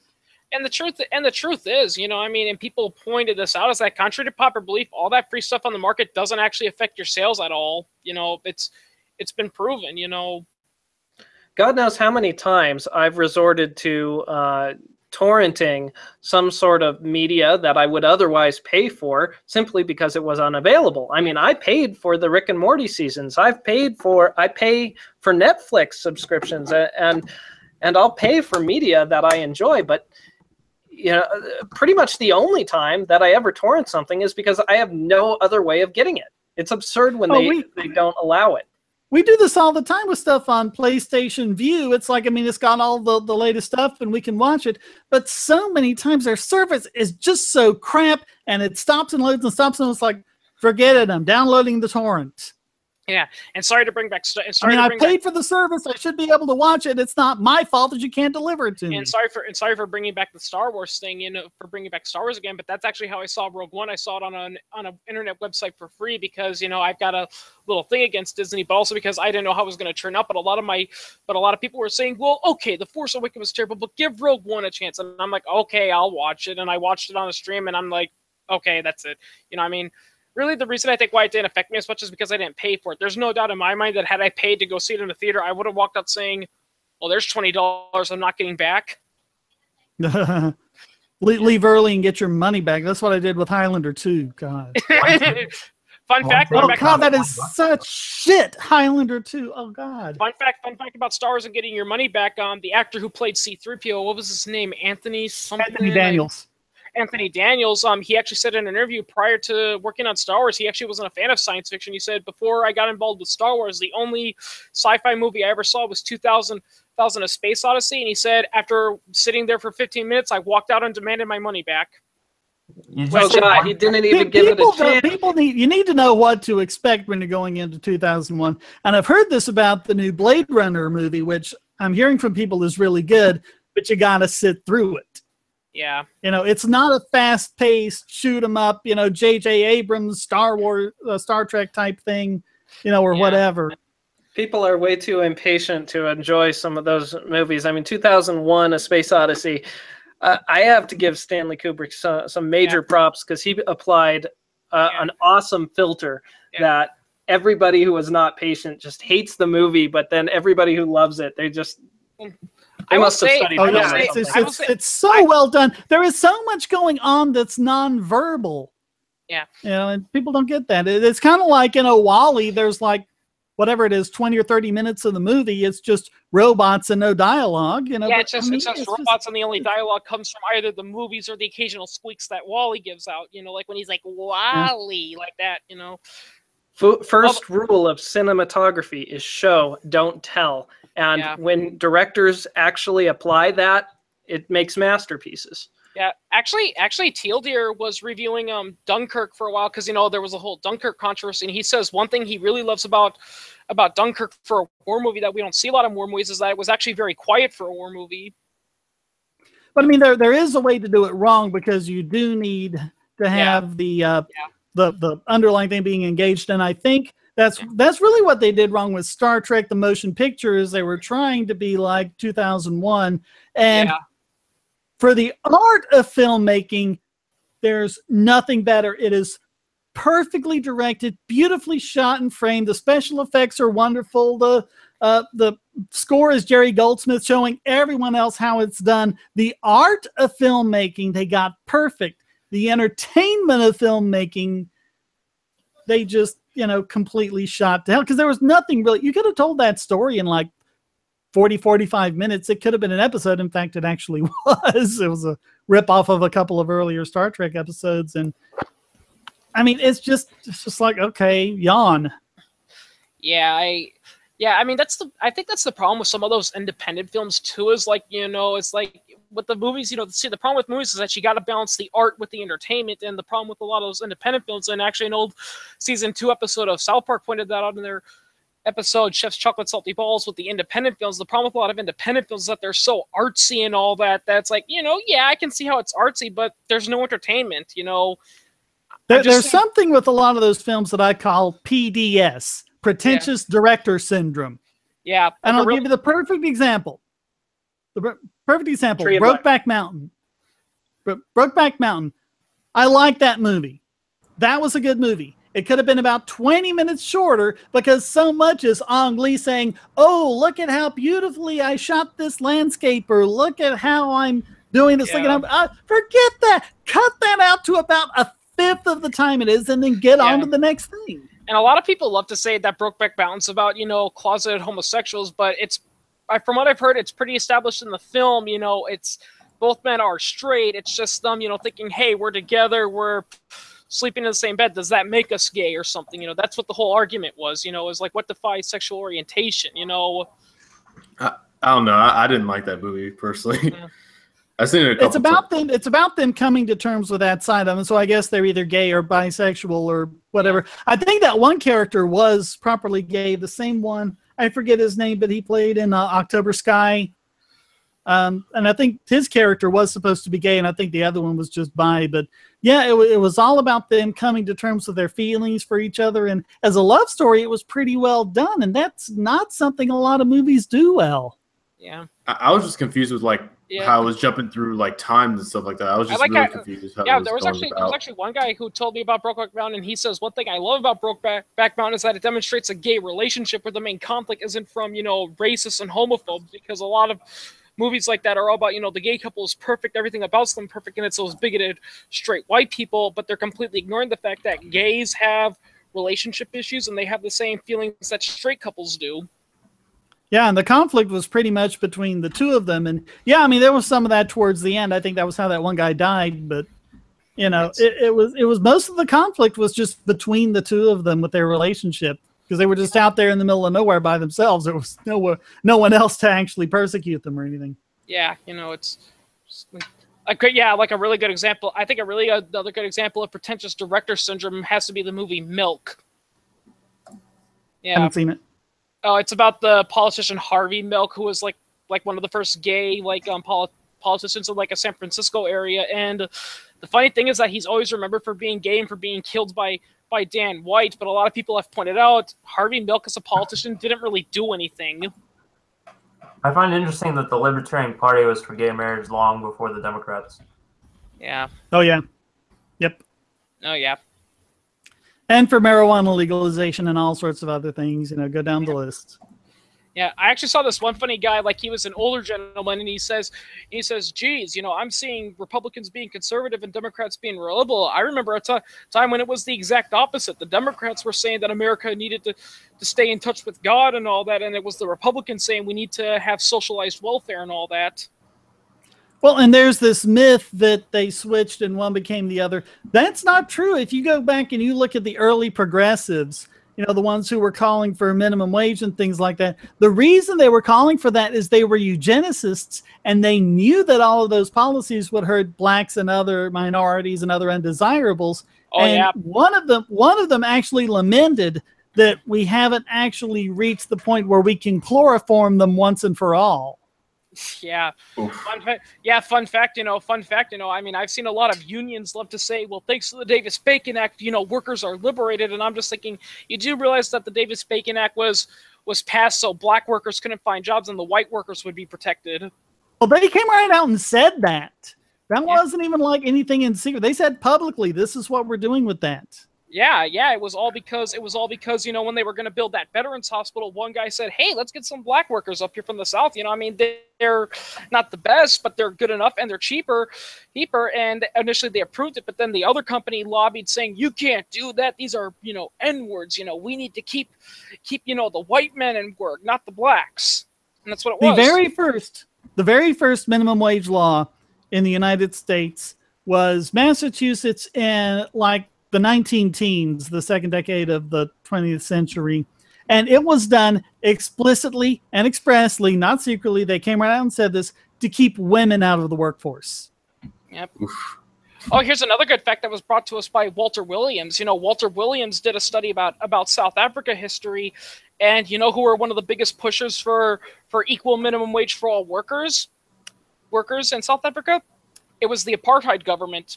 Because they knew that blacks, you know, tended to work for less money, and introducing a minimum wage would basically price them out of the job market. You know, so the idea would be that the blacks would all go back to their huts and they wouldn't be able to find work and they'd starve, whereas the white workers would prosper. Yeah, I remember Thomas Sowell mentioning about the apartheid South African government as well. Yeah. So I mean, they really showed their true colors a couple of years ago in LA when LA was debating the $15 minimum wage, and the labor unions came out and they lobbied hard for this $15 minimum wage. And then when it was starting to go forward, they say, "Oh, and you need to put in something where it doesn't apply to union workers." Yeah. Oh yeah. That's why it's kind of funny that the only people who advocate for like a universal basic income or a negative income tax are libertarians. They're all like, wait, no, if you want to help the poor, here's how you do it. If you're going to directly subsidize, you know, poverty, so that or have a government program that'll directly pay poor people, don't do it by punishing employers for hiring employees. I agree, Shane, with that video. I forgot which one it was, where it's like, it's belief in belief. Where I agree with you that a lot of these politicians, deep down, they know that their policies don't work, but they're just doing it for the image. It reminds me of the episode Blazing Saddles, where they're trying to get that one black character killed by appointing him as a sheriff, hoping that he'll be lynched, and to convince the governor to do it, because the governor is a big racist and he doesn't like it. And he's like, why should I put a black person as the sheriff as this one town? He's like, because think of your legacy. You'll be known throughout history as the first man who ever introduced a black person. And he's like, yeah, I like that. You know, that was a great movie. Yeah, that's all he cares about. All he cares about is his legacy. Yep. Have we heard any news on HR 3999, the bump stock bill? if that's been going through yet. I haven't heard anything about it. You can go to congress.org and type in the name of the bill, and you can actually sign up to get alerts on it. Yeah. So any bill you want to follow, you can do that. By the way, Shane, this. And I think they also even have it where you can write your representatives about it and everything. By the way, Shane, this is going to go all the way back to what we were talking about when this podcast first started. I mean, when this live stream first started. But you know, a lot of people still love to insist that that the Russians were behind Trump getting elected. But I was reading some Russian media, and guess what? Vladimir Putin has been openly criticizing Trump on several actions. Oh yeah. Yeah, it's like so. Yeah, he's no Trump fan. Yeah, Oh yeah, I mean, I remember reading, you know, when Trump dropped, you know, the Moab on Syria, you know, Russia was just ranting about it, you know, saying you can't do that, you know, you're only going to strengthen ISIS, which he was correct in that particular instance.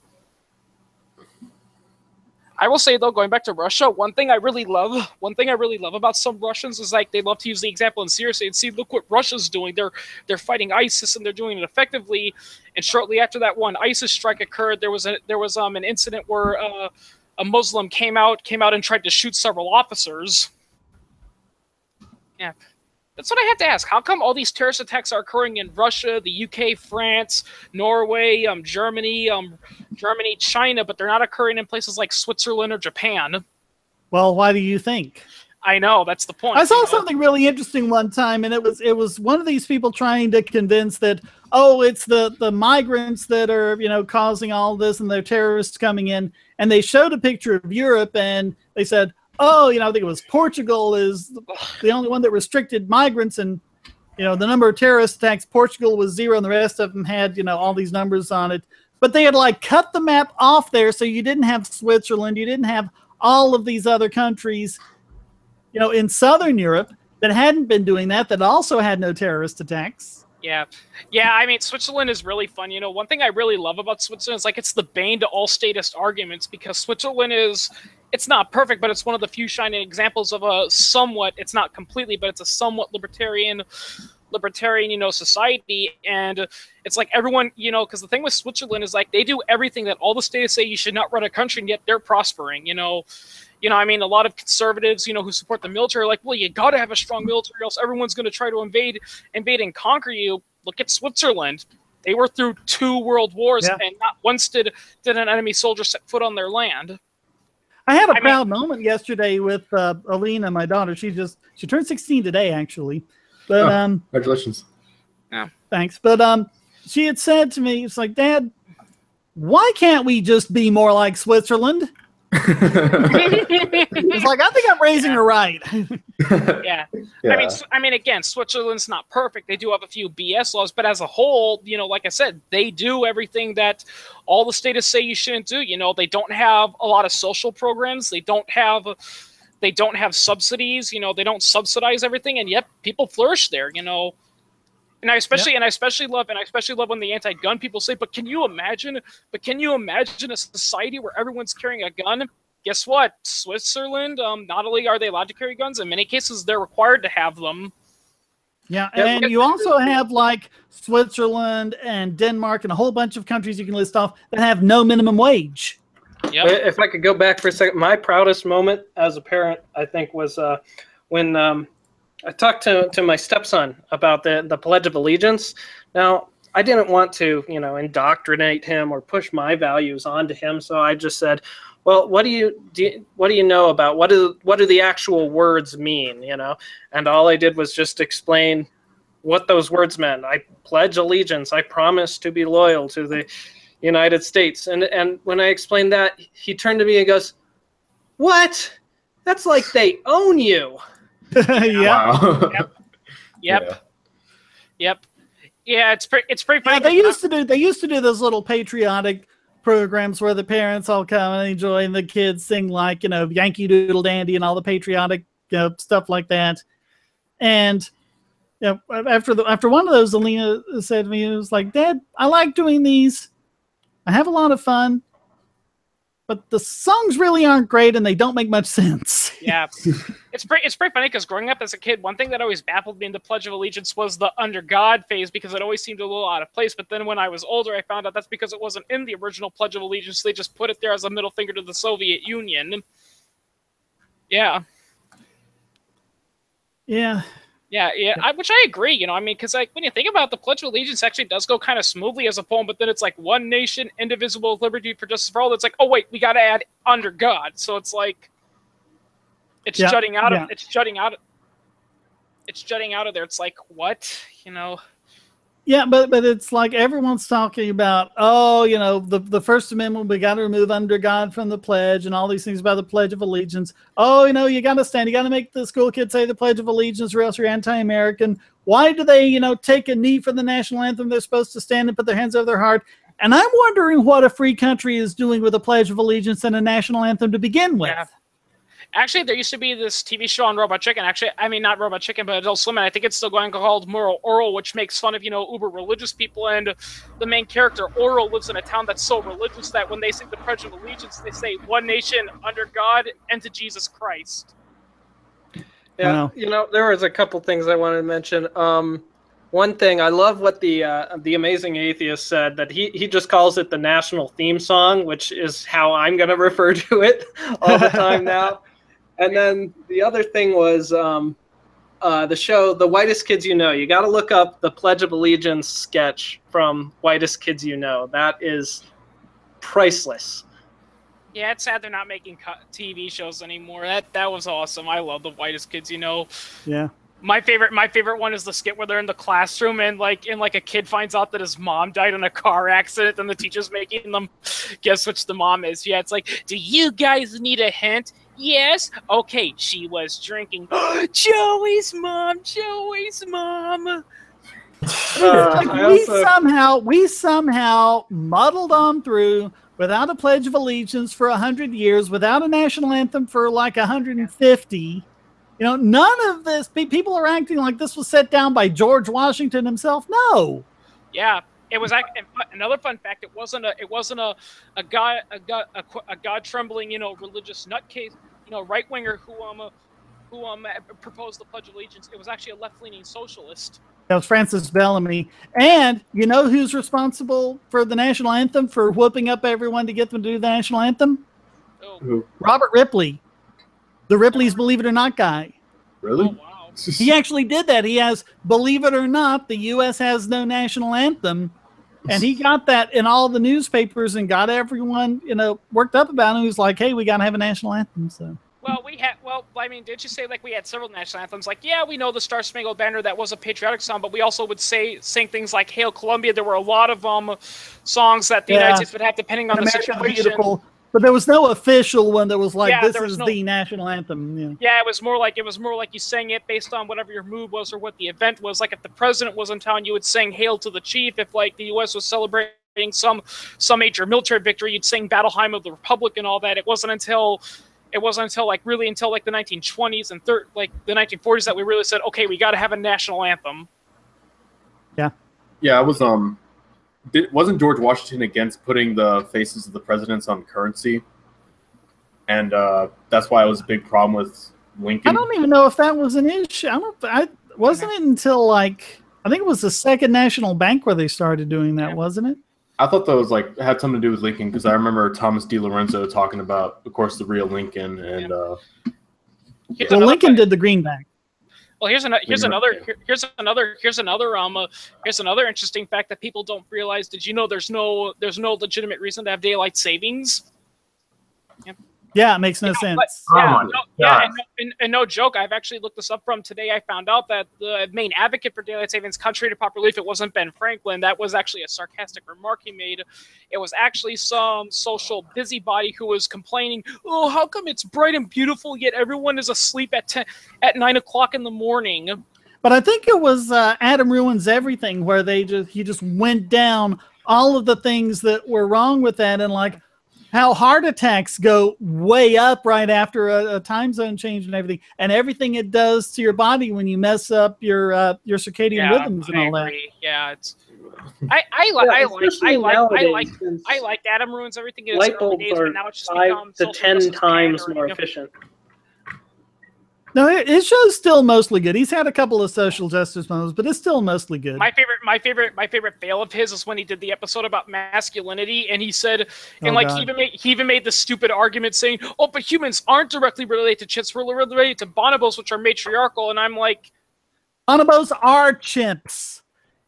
Yeah, they're the same thing. We are equally distantly related. That they bonobos and chimpanzees diverged after the human and bonobo/chimpanzee line diverged.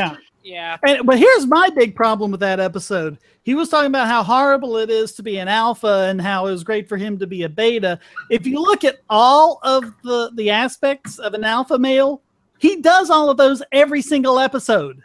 Yeah, contrary to popular belief, and as one person who debunked his video pointed out, being an alpha isn't you go around picking fights with other people. In fact, that's actually quite the contrary. Going around picking fights is a sign of instability. A person who's alpha or insecurity. They're very. I think it would have been a lot better with that episode if they had ended it. Because a lot of times he's done kind of the twisted around the other way, and I think it would have been a good twist ending for him to kind of realize that and say, hey, we all have alpha and beta aspects, and sometimes one's called for, sometimes the other. Sometimes you have to be assertive, sometimes you have to be acquiescing, and it's just about knowing which one to apply at the time. That would have been just like a great cap and a great ending on that. But yeah, I liked his one on prostitution in the Old West. Yeah, that was good. Yeah. So. One episode I didn't like about Adam Ruins Everything though was what was it again? Well, two of them. One was when he did the one about interns, because I understand the controversy around internships, but anyone who knows anything about the workforce knows things like internships are kind of a necessary evil because you got to get into the job market somehow, Well, he was looking at just a very narrow subset of interns, the basic office intern, go and get coffee. Yeah. I've done 2 internships in my life. Neither one were like that. One internship I did way back in college. I basically learned everything there was to know about Photoshop at the time and all sorts of other things. And I really got hands-on experience doing with that. And I didn't get a paycheck for it, but I got credit and worked, and it was great. And the other one I did about 7 or 8 years ago, and I was attached to a videographer who had like 40 years of experience, and he had worked with studios and he had worked with TV stations. And it was just wonderful going around with him and doing shooting with him and actually getting the experience of getting these videos together, actually getting a lot of stuff from my portfolio, actually getting commercials that I helped make aired on TV, things like that. That was great. Yeah, and another episode of Adam Ruins Everything, which, to be honest, he was right in the subject. The thing I didn't like was the execution. It was one where he was talking about the hymen and the myth that first sex is painful because the girl still has her hymen intact. The thing I didn't like that episode was that he was acting like, oh, I'm a guy, so I can't explain the female parts. I have to get my female cohort to say it. It's like, no. But that was kind of part of the point of the episode, was that that's how it is, but it really shouldn't be like that. We should be more open and talking about that. So, But here's the thing. Even I could have told you that. I actually had a friend of mine who told me, the thing you see on TV, the hymen, that's bullcrap. The reason why sex hurts the first time you happen is for one simple reason: you don't know what you're doing. No lubrication. You don't know what you're doing. You go in without putting on lube. You don't actually thoroughly talk to each other. It's more like, okay, am I doing it right? I don't know. Let me check. If I touch you here, does that make you feel good? I guess. You know what? Forget about it. Let's just watch a movie. That's what it is. That's what it is. You go in it for like about 10 seconds, then you're like, yeah, this ain't working. I don't know. I thought it just hurts her every time, right? That's another myth that a lot of people like to say. They like to say that women never, actually do it. They're just faking. The truth is, women do legitimately orgasm when you're doing it. The reason why they do the moaning is because it's not that good. That's what they're trying to say. It's like, it's not something that makes them want to gasp out loud. It's it's something that pornography has done to people. It's very individual. It's very individual to the woman. You just have to get to know your partner and be open and talk about it. And I think that was a big point of Adam's episode. George Lopez had the funniest comedy skit ever about that, because he thinks his son is talking to a pedophile, and what they don't know at the time is that on the other line he's talking to a legitimate girl, but her dad thinks that he's talking to a pedophile, so they're trying to lure each other in, and he does the whole thing. It's like if you tell me your tickle spot, I'll tell you mine. And George Lopez is like, okay, that's definitely not a little girl. Girls do not tell you where their tickle spot is. They are all silent about it, and they force you to dig your way through it, and when you can't find it, they all blame it on you. Yeah. Which, just completely off topic though. There's a segment in Chasing Amy about that where they're basically, it's a couple of guys talking to a lesbian. They're the main characters, but without going a whole lot into the story.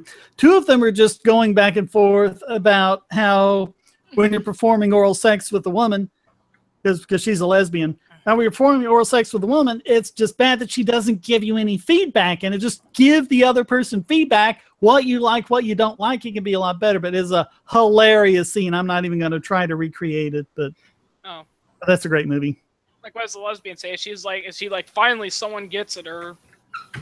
Yeah, I mean, that's just how they were going, and it was, God, I forget her name, but it was Jason Lee was the other guy. And then Ben Affleck was his friend with him. And he was just kind of chagrined by the whole thing. He didn't even like that this conversation was gone. But they're just going back and forth. And I think it was on an episode of Penn and Teller's Bullshit when they were talking about sex and all that. There's a sexologist who flat out said, the biggest common complaint, people say we're just not having a good sex life is, I always ask them, well, are you communicating with each other? Like, are you telling each other, where do you like being touched? How rough do you like it? And all stuff like that.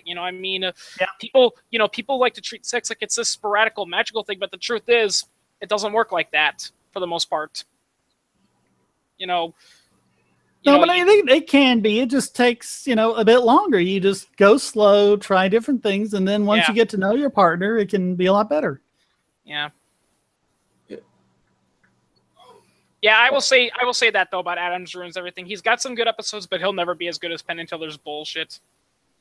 No, he's just not, and he really needs some. I remember. I think his writing and research team, they're just in too kind of narrow a field. If he had kind of more diversity of thought, among the research team to kind of second guess each other, it could be a much better show. Yeah, Penn and Teller's Bullshit isn't perfect. But the thing is, they've actually admitted it a few times. Actually going back to the whole admitting it thing, I remember seeing a guy criticize Paul Joseph Watson and all that, and he said, "Did you know that Paul Joseph Watson, he had to apologize twice for being wrong about a story?" And you know what I was thinking to myself? That's actually what makes him more reliable than mainstream media, is because he admits to his mistakes. Remember, how many times do we see mainstream media, they get a story completely wrong and they go back and say, we're sorry, we lied, it wasn't true. And I'm just thinking we rarely see that, Yeah, even when it's a deliberate lie, Miles Power uploaded a video either today or yesterday. I saw it today, but a while back he did a video on basically forcing autistic kids to drink bleach. And CBS had done a story on that. They had used clips from Miles's video, but made it look like he was supporting it. Yeah. And he was saying okay, if you watch the very next moment in the video, it's him saying what's wrong with it. They had to have gone through and deliberately cut out those sections to make it look like he was supporting it. Oh yeah, they do that stuff all the time, Sadly, many people are just way too proud to admit when they're wrong. Oh yeah. My perfect example of this is Thunderfoot. Oh yeah. God. I swear, anytime I hear you guys, so much better. He used to be really good about it. Yeah. But I don't know if it just kind of went to his head when his channel got more successful or what. But yeah, I think. In all honesty, because Sargon of Akkad and Monday Matt have the same problem. Like every now and then they give a video criticizing, capitalism and free markets and all that. And, it's not even that it's bad. It's that it's just you're just so angry because you see their other work and you're like, buddy, you are a very, very intelligent individual. Can you not see the flaws with your own argument, Yeah, anytime I hear you and Root talking about Thunderfoot, I just feel like a brainlet just because you guys are talking about all the science stuff. And yeah, it's sad about that. I mean, I've seen a few of his videos, and yeah, Shane, you're right. He's a very, very smart guy, but then he starts criticizing. You know, capitalism and libertarianism and all that, and he's criticizing the hyperloop and saying things like that companies won't fund you know, science because it's not profitable. It's just like, dude, you're intelligent. You can't see that.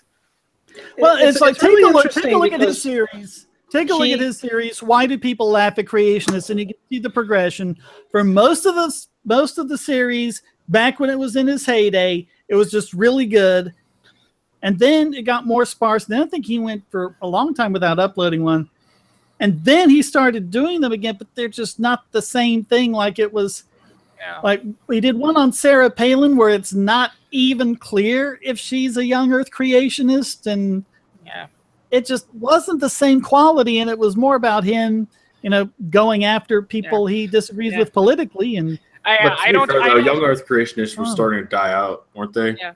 I won't. Yeah. Well, I thought the flat earthers were dying out too. Yeah, I thought they. Yeah, I always thought they've been dead ever since Columbus's expedition, but nope. Well, I mean, obviously we know that's bullshit. But anyway, you know, that's besides the point. You know, that's no. But there was like this one guy who was the big guy behind the Flat Earth Society up until I think like 10 or 15 years ago, and then he died, and you didn't hear anything from him. So you're like, okay, well that's it. I guess it's over. And somehow now there's a resurgence. I don't know why. It's got to be like the dumbest thing ever. Well, here's why. Here's why. Because most people cannot think of an easy scientific test that would demonstrate that the Earth is round. I mean, people are always thinking, well, you can let's look at some photographs of the horizon. Well, that doesn't take into account, you know, how wide the angle of the lens is, etc. No, the way you prove that the Earth is round is you call up somebody who lives far away and you tell them to look at the sky, and you look at the sky at the same time. Are we not sure that a lot of these flat earthers are just trolls? I think some of them are, but there are so many of them that are just true believers, and they will not be. Like, if you ever seen Cool Hard Logic's videos on them, like he has 3 different videos right now on debunking flat earthers, and they're really good. And I've seen sometimes in the comment section, like there's one flat earther that was just talking about straw mans, like just like, oh my god, you people. Yeah, you know, I mean, those people are so ingrained in their belief that, like, if you were to take them and put them, like in the Millennium Falcon and fly across the Earth over and over again to show them that the Earth is round, they'd still say, no, you're doing something to me that's destroying my perception. That's why it appears to be round. They'll say stuff like that, you know. But I mean, you've got stuff like, you know, shots of like Chicago or something taken from across, you know, Lake Michigan or something like that, or shots of Canada taken from across Lake Superior where you see the city and you see the city skyline and it's just cut off by the water, where if you look at the same but taken from closer up, there's all the rest of the buildings down there that you're not seeing because the water's above it isn't curved. Yeah, actually, one person actually pointed out that perception like that is actually a proof that that the Earth is round, because one person pointed out that if the Earth was legitimately flat, you know, you would see objects, you know, much more bigger, more closer relative to their size, but because of the roundness of the Earth, that's the reason why a car in front of you looks bigger than a mountain in the distance, because you're only seeing part of the mountain. Yeah, sadly, though, those circumstances where you can't see the bottoms of the buildings, or where you can actually measure the horizon, that it's a lot of people could go their whole lives without being presented with the opportunity to definitively see the Earth as curved. But everybody has the opportunity to call somebody in a different time zone and see, oh yeah, well, the sun's setting here, well, it's high in the sky here, and note that the sun's always the same angular size, which could only be explained by a round Earth. Yeah. Or you can even like wait until night. It's really easy to find the North Star and say, okay, how high up is the North Star where you are? Yeah, it's...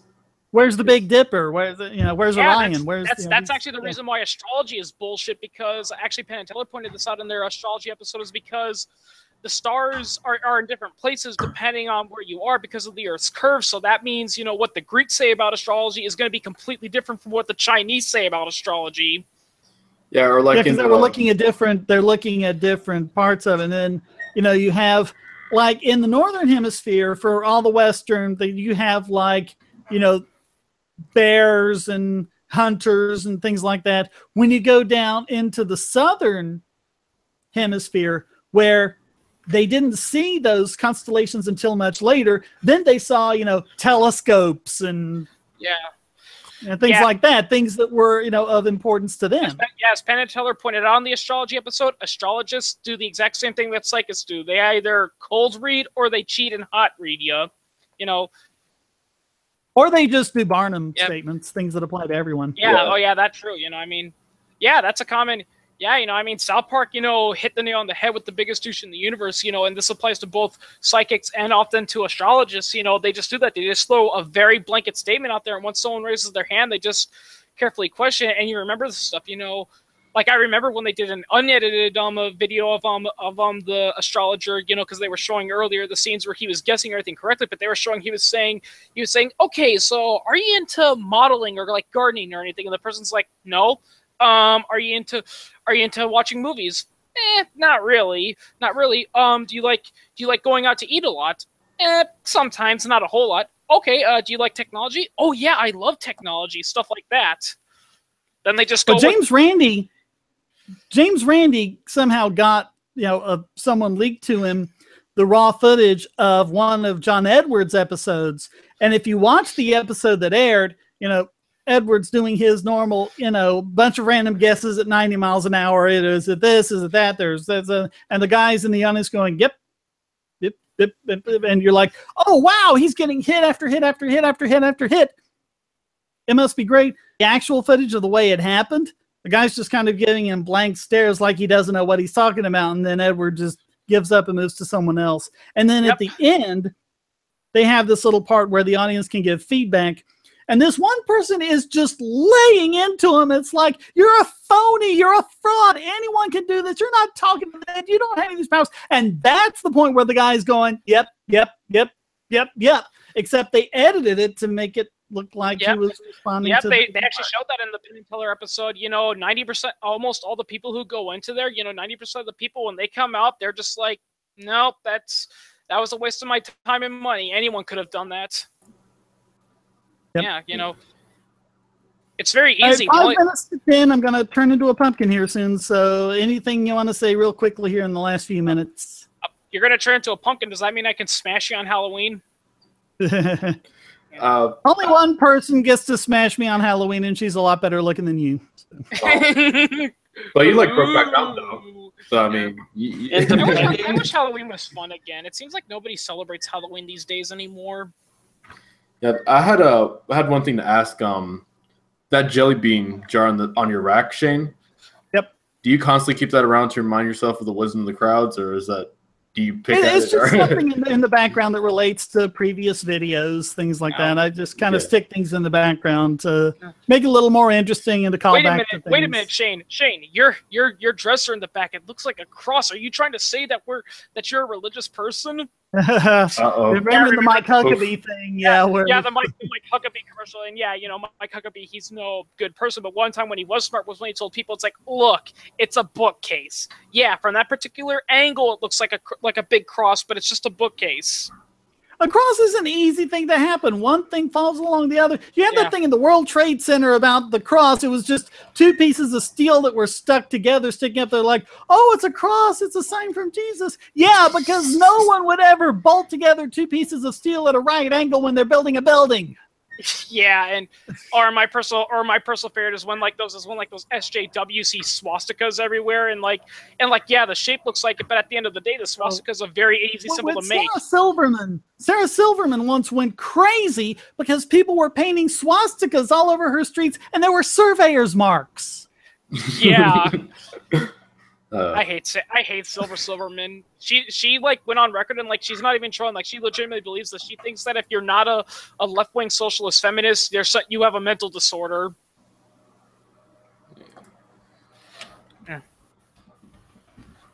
Yeah, I mean, it's like everyone even slightly to the right of Karl Marx is the Nazi. That's the rule of the SJWs. If you're even slightly to the right of Karl Marx, you're an evil Nazi. Well, what about Joseph Stalin? I called out a couple of Facebook friends recently, and what about Joseph Stalin? Lost Mao them. Zedong? They don't count. Why not? Because God, I went off on this one commenter and then blocked him because my book on the my video on the microcosm fallacy. You know, I go into the story of Robert Goddard and how he, with the tiny exception of that one little thing from the Smithsonian, he did everything he did privately with the government going against him. And he came in about, oh, Robert Goddard was a Nazi and he was bombing Americans in World War II. I was like, nope, boom, you're gone. And I just laid into him. It's like, God, anyone who does anything, you know, to point out that your government is any less than wonderful, even if they're not trying to, even if it's just, you know, Goddard who's just wanting to build his rockets, anyone who does that is automatically a Nazi. No. Oh, yeah. God. Yeah, like... He never even went to Germany. It's like, geez. There's also I think I get confused with Werner von Braun. And here's another thing about von Braun. Von Braun did not like his job. There's well-documented accounts. There's well-documented accounts of him hating building the V2. In fact, he almost got in trouble because one time at a bar he got drunk and a guy asked him, "So how do you like your work?" And he's like, "Oh," and he sarcastically went, "Oh, it's fantastic. I finally sent a rocket into outer space, but it hit the wrong satellite." Yeah, I mean, he was a Nazi because they forced him to join the Nazi party. Oh yeah. I mean, there's a lot of incidences like that. Like there's been famous like German actors, you know, where people say, "Oh, you shouldn't watch this guy because he's a Nazi because he was a member of the Nazi party," and like he later came out and said, "Yeah, I was a member of the Nazi party. Almost everyone was a member of the Nazi party. If you weren't a member of the Nazi party, you either went to jail or everyone was suspicious of you." There was this great comedy from the 60s called Hogan's Heroes. If you've never seen it, it was great. It's about this guy, Colonel Hogan, and a bunch of his buddies there at Stalag 13. And Stalag 13 has never had an escape in this because it's really a secret entrance to the underground. And so, you know, what you have is Sergeant Schultz. And everyone makes fun of the guy because he's always like, "I see nothing. I know nothing." Oh, yeah, that guy. But he's not being an idiot. What people at the time would have understood, and this is explained in his backstory, he was an entrepreneur before the Nazis who owned a toy factory. And the Nazis took his toy factory and turned it into something that made weapons and forced him to join the Nazi party. And he knew that Hogan and his people were helping people escape, and he would look the other way because he wanted them to escape. He didn't want to help the Nazis. Yeah. And oh yeah, you know, I mean, like here's a good example. This is a little bit about gun terminology. Like, there's this really cool, interesting rifle from Nazi Germany called the G43. It was a semi-auto rifle, and a lot of people rant on it, saying, "Oh, it's a terrible gun. I've tried firing it, and it jams a lot, and it breaks." But what they completely ignore or don't know is that the reason why some weapons like that don't work properly is because people would deliberately sabotage them at the factory. They would twist the lines out of sight, or for like the machine guns and automatic rifles, they would mess up with the gas port so it couldn't cycle properly. And that's why a lot of, you know, World War II weapons from Germany are of poor quality, because people were just sabotaging them. Yeah. All right. Yeah, just like in Schindler's List, just like before we go, just like in Schindler's List, you know, when people are telling Oskar Schindler, it's like these workers aren't making the shells correctly. They're not going to explode. And he's like, "Yeah, I'd be terrified if I found out they exploded." Yeah. Yeah, he doesn't want them to work. All right, thank you, everyone. Yep. It is now 10 p.m. here, which means Wifey will be home in a little bit, so I gotta go. But yep, and to quote Yakko from Animaniacs, good night, everybody. I can't do the Rob Paulson voice. I'm sorry. All right, bye everyone. Bye. Bye. Last word.